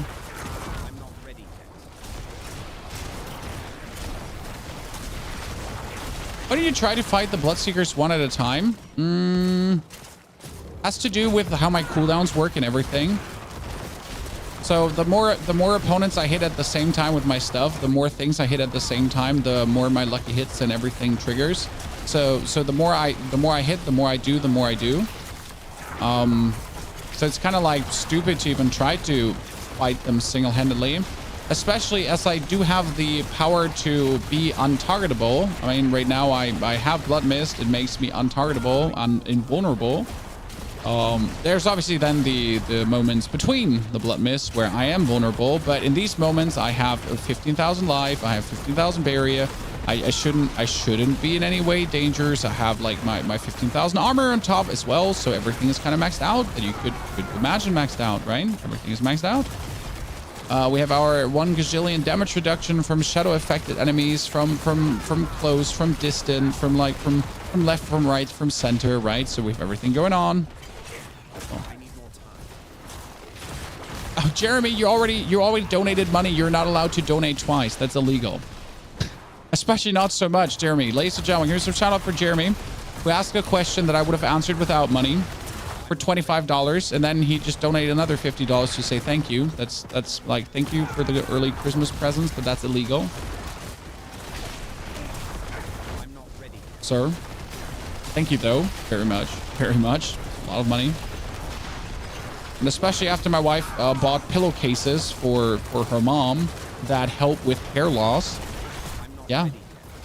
Satin pillowcases help against hair loss because they are better for your head rubbing on the pillowcase. Is what it is.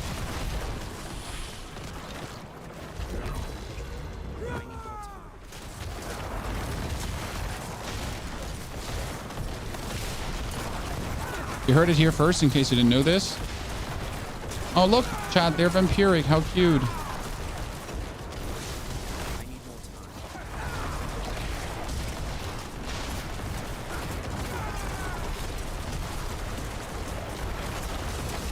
You know what? When they're actually here in their frigging suppressor dome, right? Then the sorcerer should also not be allowed to kind of throw things in there. By the way, this is one weakness of damage over time, guys. When your opponent is lightning enchanted, anything in that direction, since every single tick of damage over time is actually great. So that's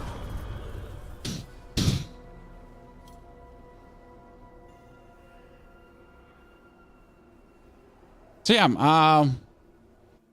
Statistically, this shouldn't happen. Practically, still happens.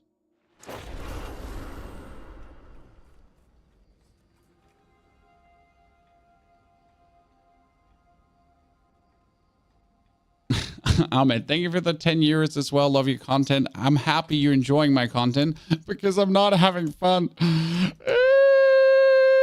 I mean, seriously, what was that? Chat. What's that? I'm trying to get my glyph upgraded so we can do things, but yeah, stuff happening, right? It doesn't seem right. Yes.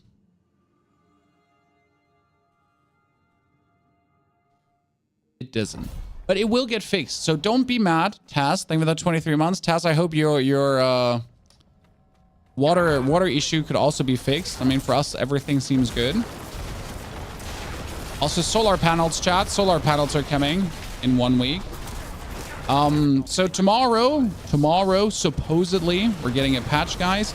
That is supposedly going to be fixing things, balancing things, helping. So again, we don't know what the patch will do. We don't know what fixing entails.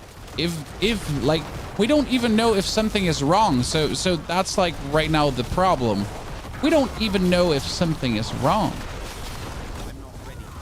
I mean, what if everything is working as intended? What if you're supposed to be taking this much damage and it's just like, that's what it is.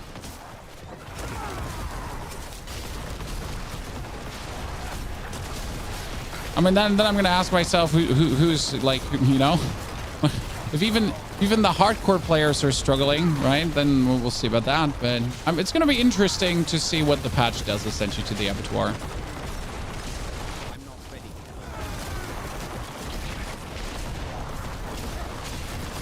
Like it's gonna be a nice little patch to cover. I hope you're all looking forward to it. I mean, I hope it's coming like tomorrow morning. Like I actually hope for it coming tonight, because else I can tops play it on Sunday.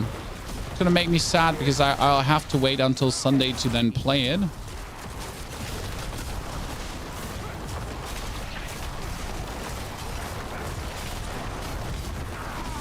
Because before, you know.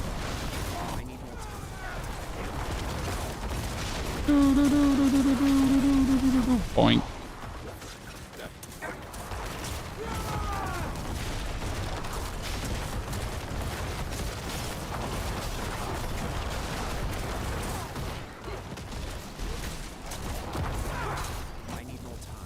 The developer used a glitch build and still died during the campfire. Yeah, that's the interesting part, right? The developer used Ball of Lightning Sword and still managed to die on a tier 10. I mean, realistically, that being said, a tier 10 is hard, and he wasn't using the Tears of Blood Glyph, so he was missing out on 100% multiplicative damage. So it's reasonable that he died, because let's be fair, like the tier 10 is hard. So after now playing tier 10 yourself, you know, like no matter how bugged a build is, it's hard. It's kind of funny for you because like Necro is everything but bugged, and we're already at tier 12, so that has me happy, right? My Necro is weak, and it's working, and we're able to clear things.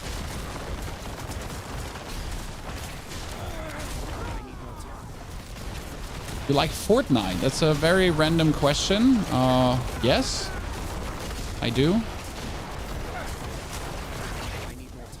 And yes, I'm very excited for Lego Fortnite to come. In case you missed it, chat. I could have died so easy there, just because I'm just one hell of a greedy bitch of jumping over that. I could have died so goddamn easy there.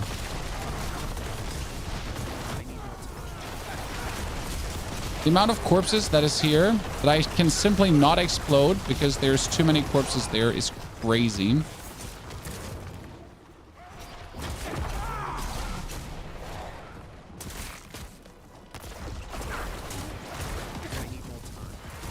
Right? We're making so many corpses with this build.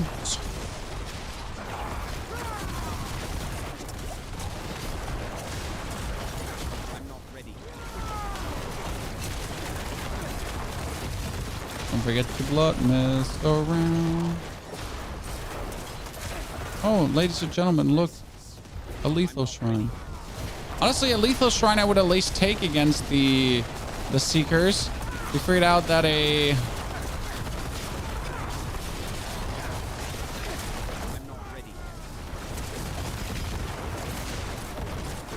The Conduit shrine is utterly useless.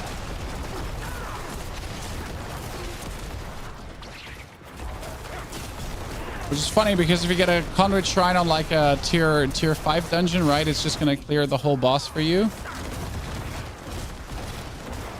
And we get a Conduit shrine here as and happening. I feel like this clear's going very slow though. Anyone else?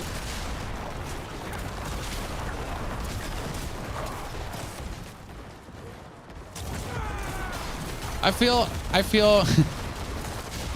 comfortable that this should be difficult, but dying like this should not happen. I mean, yes, that's why they're addressing it and fixing it. You know, and anyone saying Abattoir of Zero is fine like this officially disagrees now with the devs. You know, we had yesterday a lot of people that got pissy whenever you said something is wrong with Abattoir. They're like, no, it's supposed to be hard. So you had like a lot of people having like some verbal diarrhea. But yeah, I mean, the devs are getting the feedback, and even they agree that something is not the way it's supposed to be. So, I mean, thank you for thinking that Diablo 12 Zero is right. I almost feel like I'm not going to be having enough time to kill the bosses.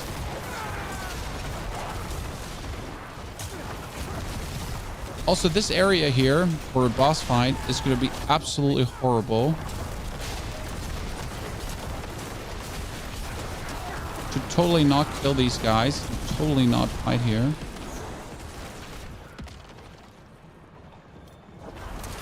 I'm not ready.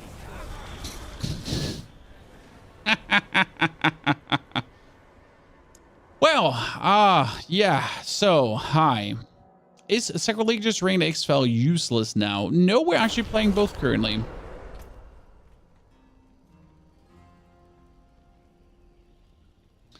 We have two rings that we're trying. We're trying the Conceited Band, which is 25% increased damage while you have a berry active, which you always have active. Or we're playing Xfelds. Both clear speeds are roughly around the same time. So there's not much ginormous difference. So yeah. So that Bone Spear could hang in there. I think Bone Spear caps out at tier 5 roughly. So you can definitely play Bone Spear until tier 5, just as Bone Spear capped out on tier 6, to be honest. Yeah. It's just like at certain points, certain builds will just cap out, simple as it is. But that's just the normalcy of it, right?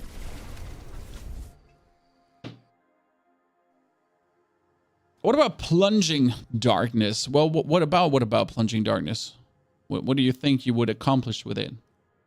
So my goal was today to beat tier 12. I'm just not sure if I want to run my head now or against tier 12 until I've beaten it, because I know I can, right? So yes, that was a one-hit shot. Yes, one-hits happen. You know, let's hope to not get a Sork.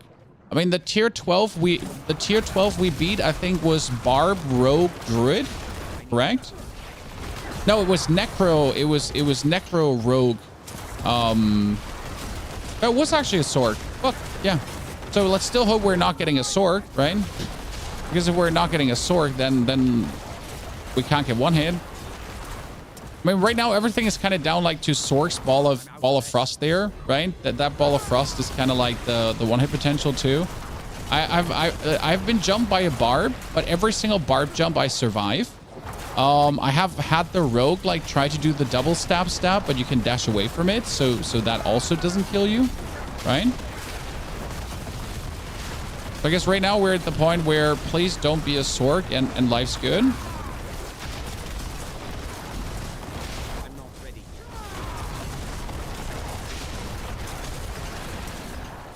If it's a Sork, we're screwed. You never remember to use Decrepify for group. Yes, this is why I'm saying like the other build is definitely user friendly. I mean, this one needs to Decrepify Blood Mist. Bone Storm, Decrepify, Blight, Blood Mist. Decrepify, pull together, cooldown reduction, Blood Mist. Bone Storm, dash, Decrepify, Corpse Explosions, Tendrils, Bone Storm, Blood Mist. Decrepify, dash, Bone Storm, Blood Mist, Blind, dash, Decrepify, Blood Mist. So it's very like user unfriendly. curse in comparison to the other build, because the other build is essentially just main skill, dash, and that's it, right?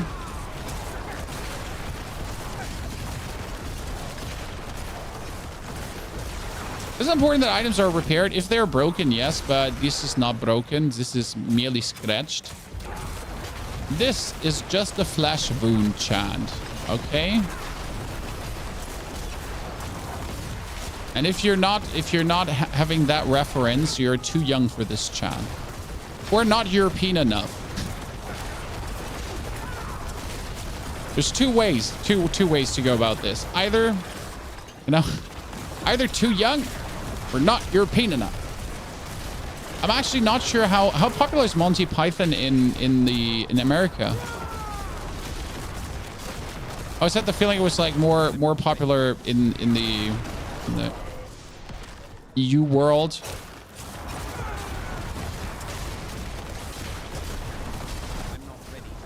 So maybe can some Americans chip in? Holy Grail is godly. It is. You guys remember when I said please no Sorks, and then the game was like, hey, how about a Sork? Yeah. I mean, at least no lightning enchanted, I guess.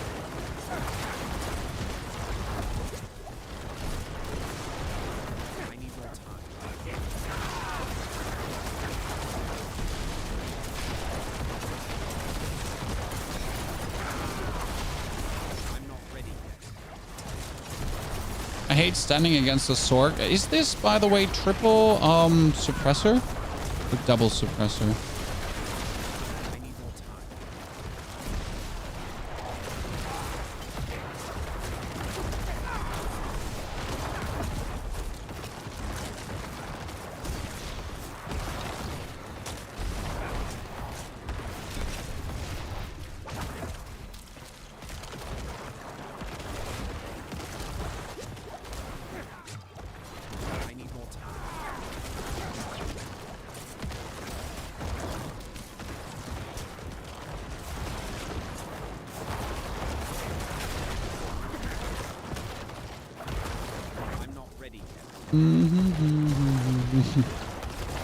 The pain of a single target.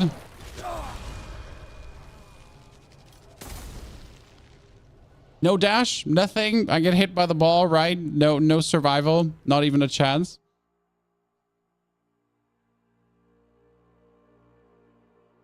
Despite having like cold maxed out. It's unlucky, to be honest. Nobody plays Lance. That's because Lance is horrible. Lance will be able to get at least around, so Lance has the problem with all the blood builds. Let me quickly show the blood builds for a little. Oh, I need the helmet though. Let me quickly show you the blood builds for a little shake up there, so you understand. The problem is that the blood builds work with you being healthy, right, and you having to actually cast. So you need to cast. You need to do your core skill. But the thing for Bloodlands and Blood Surge is, in order to, well, do your core skills, you need to stand still and you need to be inside your opponents, right? Helmet should be in here, yes. You need to be inside your opponents. So the two things where you need to be, right? So, and as soon as you take damage and lose your Fortify, that's kind of it for 50% of your damage, right?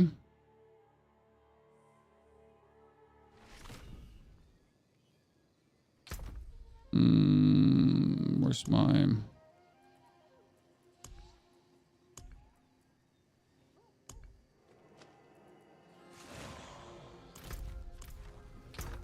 Don't know why I'm unable to see a helm.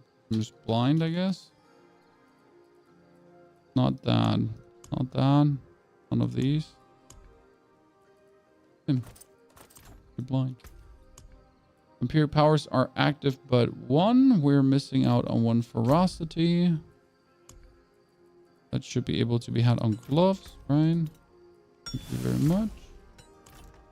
So just for a blood build comparison, that is a tier 3, for example. It kind of becomes very apparent during the boss fight.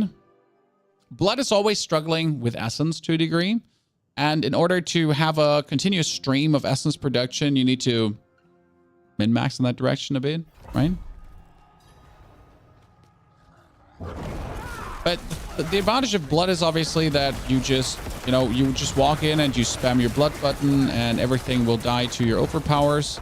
And then you essentially just do this, right? You just go on. I mean, blood feels a bit weird to play without damage numbers because you're kind of missing out on seeing millions of overpower damage. But this is what blood does. But you already noticed the inherent problem of this. So I am literally forced to live inside my opponents. And the same goes for the Bloodseekers. So what happens if we have a Suppressor Bloodseeker? I mean, I need to stand right next to it. But I need to stand right next to the Bloodseeker, which has the opportunity to one-hit me, correct? And I need to actually cast my skill and stand still. This works until point X. So you can essentially tank the Bloodseekers with damage. It works for a while. This is why I'm also saying, like, it's very fun to speed farm with this build, because you're essentially just going, like, you can in 2-3 minutes you can get one done depending on the enemy type. So for example, if it's the spider dungeon, it goes vastly faster, but you can essentially go through dungeons relatively fast and farm your glyph up. So if you're just looking to farm your glyph with lower tiers, I think blood is just like super fun to play. You'll get a carpal tunnel though from your wrist because about the amount of you just spamming that 2 key. I actually stopped using my middle finger and I went over to my pointy finger because my hand started hurting. I might as well put this on the mouse button at this point, you know. I'm saving myself from casting pains.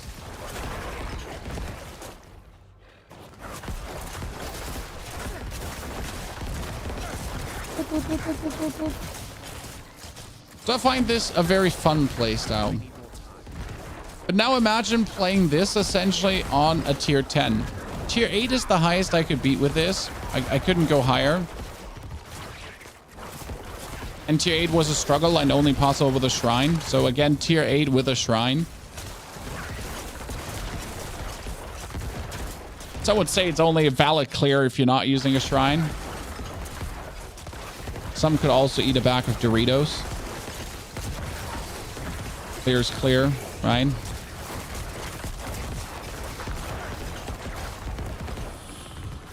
I have Blast Wave. You can activate this. They're coming.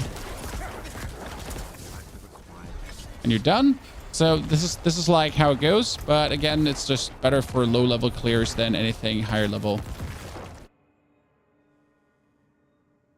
You feel like it was a bit more tanky on the build yesterday. Nothing technically changed, but you never know if they twiddly-deed some thumbs and whatever. Well, would you look at this? Critical strike over power damage and shadow damage over time. We all know that goes so well together, right? If you have a blood build, if you want to beat things, this is your way. Easy clears, easy fun.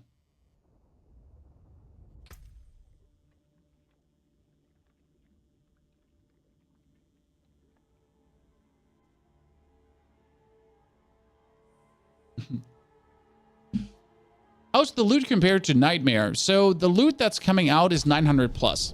It's definitely better than Nightmare 100s. So if you want to farm loot, clearing tier 1s is actually perfect. Because the tier 1 right now, I mean, if I take this build here right now. Okay, let's just take this build, okay? Tier 1. It's funny because we're probably going to clear a tier 1 slower than a tier 6 because the tier 1 enemy density sometimes feels weird. Oh, wait.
Sorry, chat. I just got my solar panels and took me a while to get there. So we just said the best thing you can do is technically farming a 1 for gear. So someone was asking the gear question.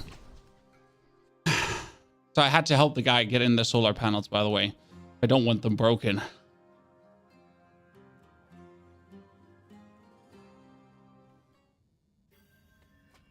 Good. Now, this is a tier 1. And the crazy part is, as soon as you have like your glyph leveled up, right? Just I mean, if you're just looking for gear, right now this feels like a normal 100 dungeon, correct? When everything just dies, don't even have to slow down. Not even gonna stop for anything, to be honest. Enemy density is kind of laughable. No, enemies don't even do anything. Please fight back. No. Okay, no fighting back.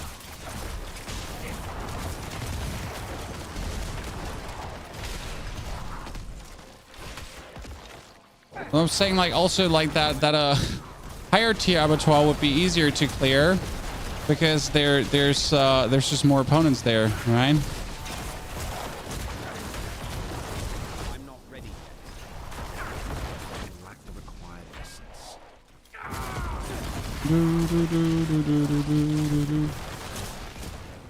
I'm thinking like a tier 3 or tier 1, you're probably better off clearing a tier 3 because you're actually going to clear it faster. But we all know that the seekers in the tier 1 are a joke.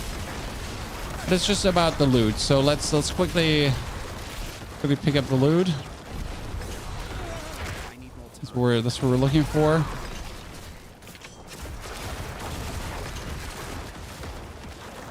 Spend more time running between packs than actual killing packs.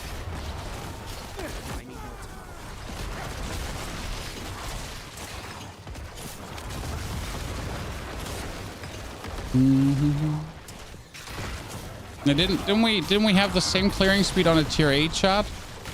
Roughly? I'm pretty sure.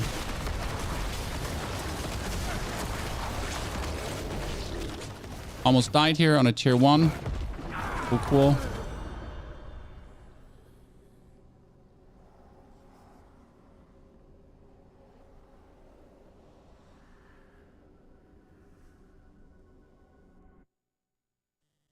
Your armor's almost broken. You do less damage. No, you don't, sir. It doesn't matter. This matters now. Everything before that doesn't matter.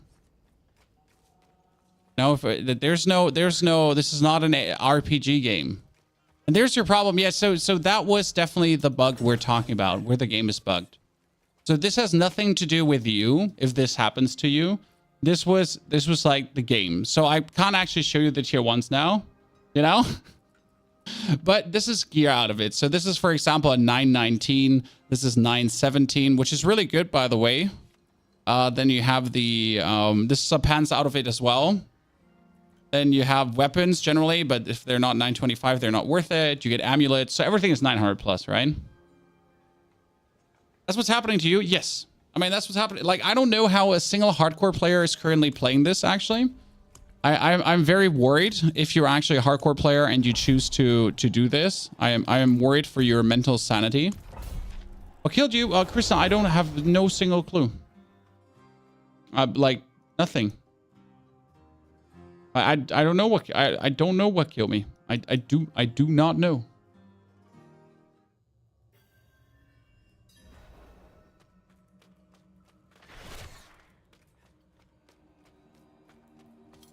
What I do know though is that should have not happened for sure. But that's why we're waiting for tomorrow's patch. I mean, I think I'm gonna do like a few more tries on a tier 12 because that was my goal today. I really wanted to clear a 12er because the 11er has fallen, right? So we're now at tier 12.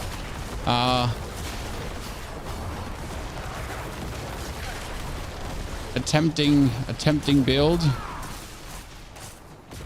I've made it all this way. We're very happy about the progress. Still not 100% convinced by X-Felds, Chan, just in case you wonder. I haven't convinced myself yet. I am super happy with the X-Felds or not that we're running.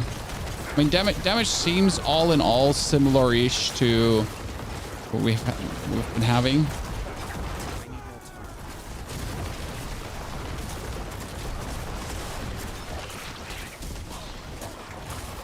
You can't get one shot in tier 1 from nowhere. Exactly.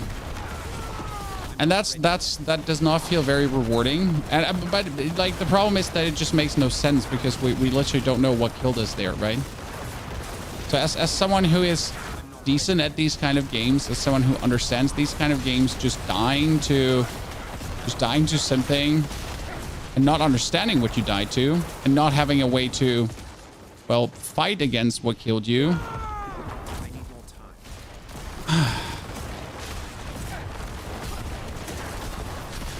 Gets you all kinds of weird feeling, right, Chad?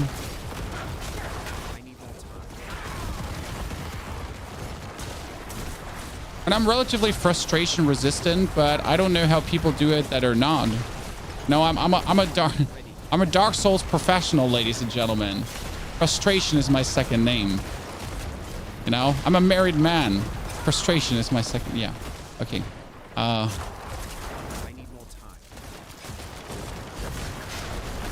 But how do people do it that anger easy? You know? The big battle with a Vampiric suppressor, yeah.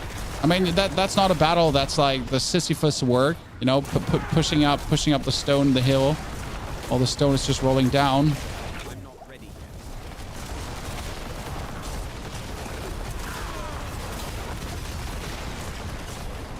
The game's still alive with players. Yes, it has never been dead. I don't know which news outlet you have been following, which Reddit article you have been reading, or which Twitter poll you have been falling down on. The game has always been alive. And never been alive because, I mean, it's not an MMO, right? It's a single player game. That calls itself an MMO. It's very interesting how we're currently falling behind the clearing curve. As we've now multiple times actually cleared this, but right now we're actually falling behind the clearing curve. Is it the X-Felds corroded signet, Chan? Is X-Felds not good enough? I wait for PoE 2. I am cautiously excited for PoE 2. It's mainly that I how do I put this now? PoE is on the border, like it's not casual enough. It's too not casual. And by heart, I'm a casual player that likes numbers, you know? That's a little bit my gripe with PoE. Like it's just complicated for being complicated, which is okay if you're an absolute hardcore loving player, right? But if you're a casual player, like PoE can often be daunting and overwhelming. Am I currently in Blood Mist or not? I don't know, because there's so much going on that I cannot tell you if I am currently in Blood Mist or if I am indeed not in Blood Mist. I'm not ready yet.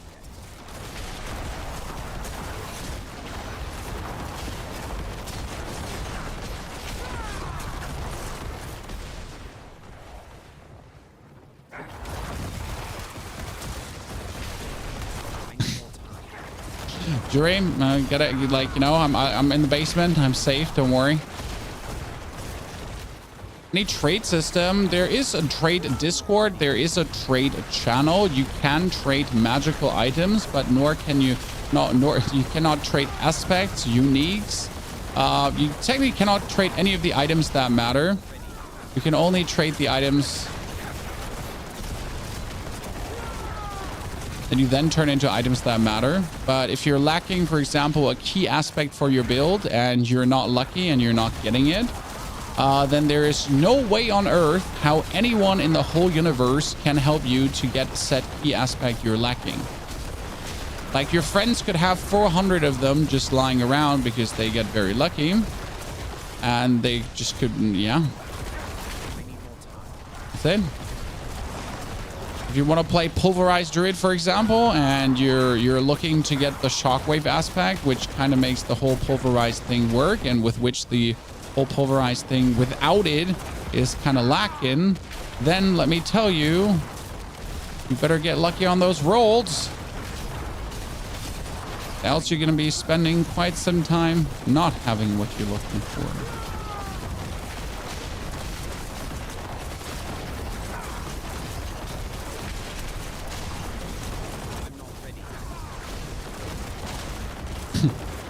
Poor guys. It almost feels like these 5 elites almost feel like already fighting the Bloodseekers.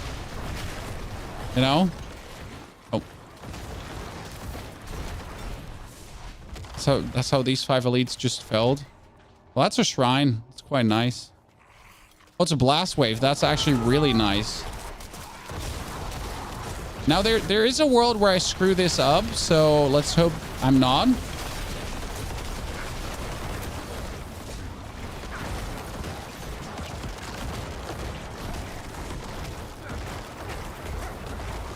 Blast wave is technically the perfect shrine.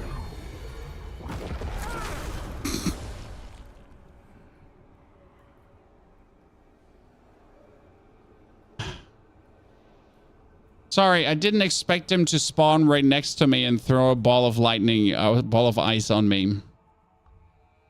I did indeed not see that coming. That was fairly unfortunate, ladies and gentlemen. We were hoping for no Sorg. But no Sorg was not an option today. No Sorg is in short supply. By the way, now we had it clear, right? 7 minutes. I would say now we're going to put on the 25% barrier. We're going to pull out the tier 12. And then let's see now with the Ravenous Vampiric power that we put on. That's not working right now. Actually, Flowing Veins is not working. Why is Flowing Veins not working? No wonder it feels so much slower, guys, because for some reason... Well, what did we do? We're missing out on our 60% multiplicative damage. Okay, so we got to put on the X-Felds again. No wonder something is feeling so slow.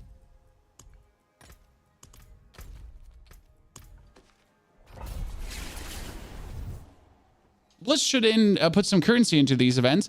Well, what's missing right now is any kind of like, so you're not dropping gold, you're not dropping anything. You die and you get nothing. So right now, like you can spend 10 hours playing the game every day, right? And since you just randomly die one hit to these Seekers, you might spend 10 hours in the game trying to beat a level. But in these 10 hours, you essentially make no progress. So the Abattoir of Zir is factually obviously not having any participation trophies. So there's no handouts, like you don't finish, you don't get anything, which is an okay concept to a degree. But just for the casual player from a progression feeling, there's just like obviously no progression. Like, I mean, today we made 0 progress on our Glyph. I mean, what means 0 progress? I mean, we made, I think 6,000 XP in total on our Glyph. Because mostly we have been just trying to beat the tier 11 and the tier 12. So just for the YOLOs, we've been like, you know, trying to max. But technically what we should do is, instead of trying to get better at the Abattoir, right? Instead of like trying to beat higher levels, we should be continuously farming lower levels, which we also did, right? But then in the lower levels, we got, for some reason, even a level 1 hit. So yeah.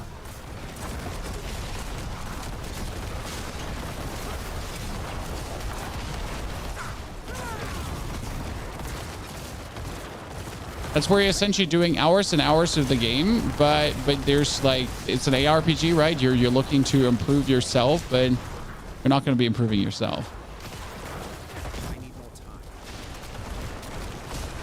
I wanted to ask how to enter fight with the Guardians. I mean, usually you don't stand directly in front of them. Let's be real. So what I did there is a mistake.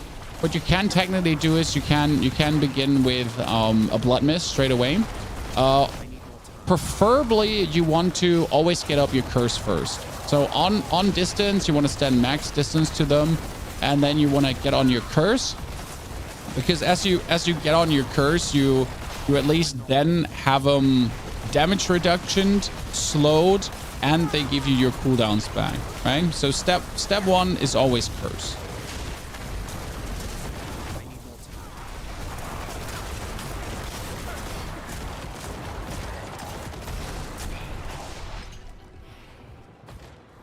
Because curse is everything.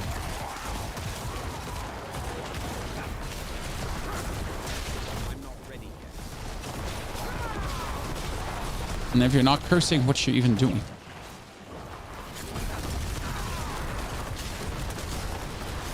And we have the Vampiric power activated, right? And things should be feeling faster, but they don't. Interesting.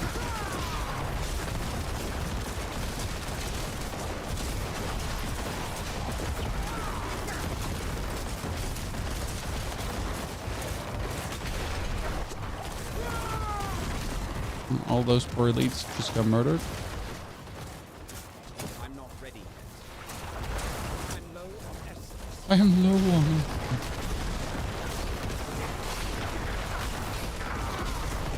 If they're feeling defense not working properly, the interesting part is, like, in AOZ, defense doesn't seem to be working properly, right? But in Nightmare 100, it does seem to work properly. So what's the difference now? What did they do? Which multiplier did they multiply too much?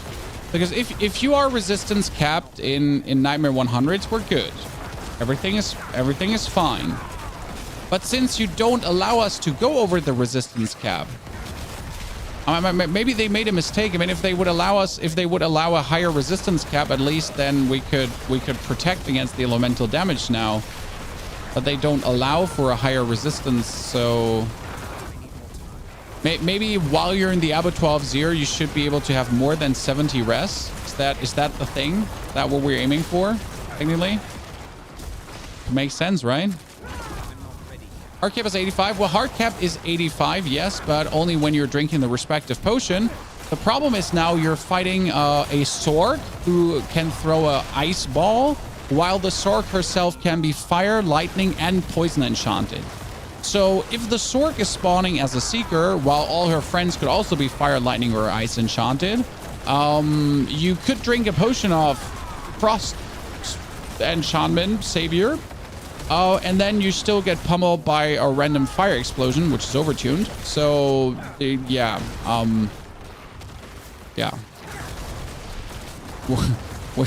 What you gonna do, right? Then you can obviously have the instance of elemental resistance running, which hires your elemental cap by 1%, so you can get 71% instead of 70%.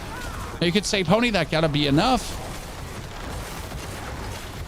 And no one has talked about what if the guys turn out to be resistance breakers, because as far as I understood, right, the dudes, or every Diablo 12-0 dungeon also has random affixes running, so they could be resistance breakers as well. But then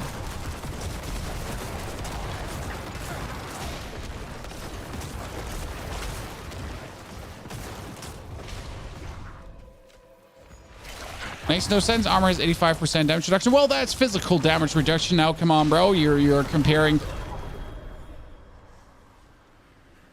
cookies and not cookies.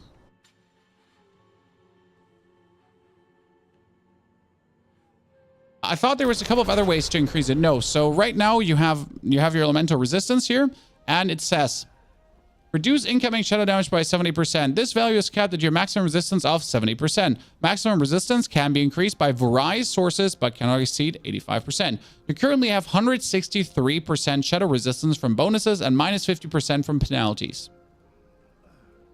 Right? So technically, I am over 43% over my resistance cap. Right? I'm 43% higher than I am supposed to be.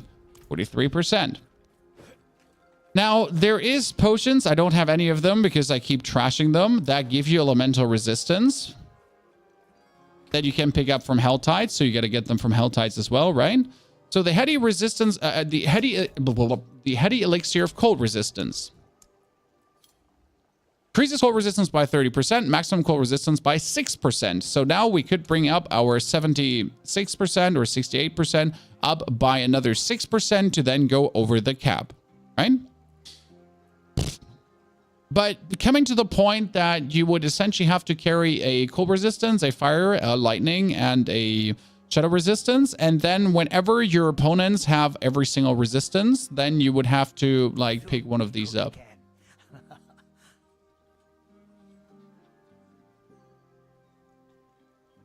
The magic resistance elixir does resistance to all. Yes, 25%, but it doesn't raise the cap. I don't have one anymore right now because I used them up, but yeah, it doesn't... Magic resistance is craftable. There's a magic resistance one. Heady, elixir. Fire, cold, crushing, poison, shadow, third, acrobatic. Cold.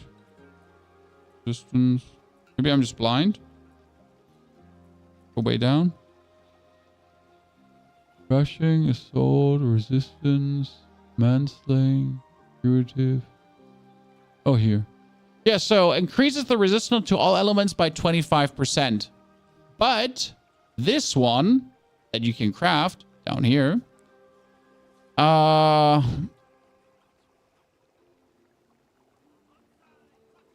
doesn't higher your resistance cap. There's an instance, yes, that hires by 1%.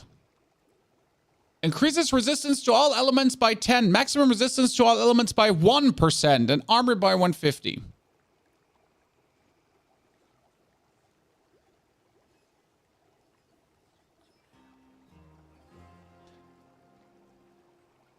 I mean, right now, what we're waiting for, ladies and gentlemen, let me pull it out. There's one thing we're waiting for.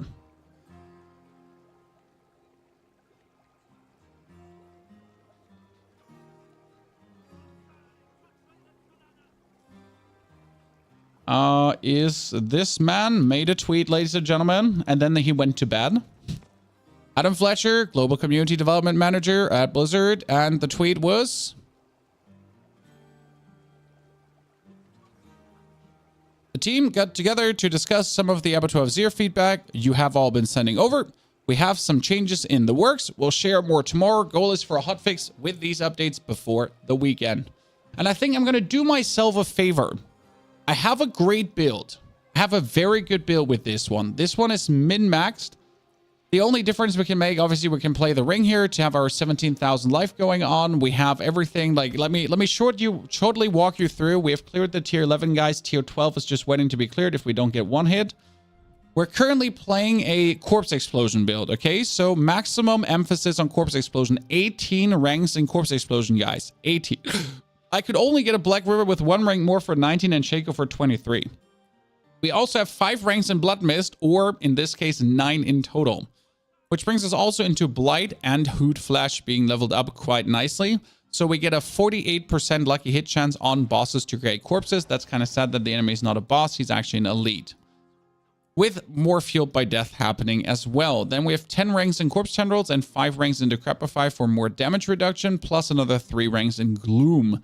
Now, that all together with the Paragon board currently of the Exhumation Glyph for the bonus damage reduction and Fortified, together with Tears of Blood and all the ranks in Tears of Blood, giving us 94% bonus damage.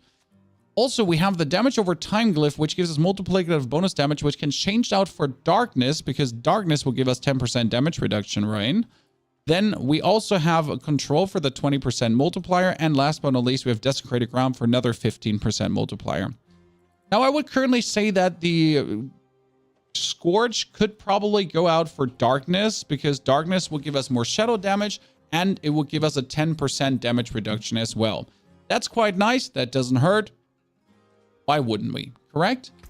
In total with the gear, we have Disobedience running, Blood Mist trigger, Bone Storm on Darkness. Then we have here Bone Storm Barrier, plus a very, resistancy pants. Flicker Stab, the Amulet with the 180% Blight and ranks in all corpse skills, that's needed. 25% damage when Barrier. And last but not least, the Blood-Soaked aspect for Blood Mist to get even more corpses. It works really good, I have to say. And I think I can clear higher than tier 12 with it. I mean, right now I cleared tier 11. And again, we're very close to also clearing tier 12. But realistically, until the changes happen, I think I'm not going to hate myself. So we're going to be turning off YouTube here. We're going to still stay live on Twitch because I think we're going to play a few rounds of backpack battles. So if you want to come over, do that. But we're done here with Diablo for today. So thank you for watching on the YouTube, gang. We're going to turn you down. And then we're going to be continuing a little bit more on Twitch. So if you want to come over there, move over here. And tomorrow we're going to have a build guide on this video as well to kind of explain everything.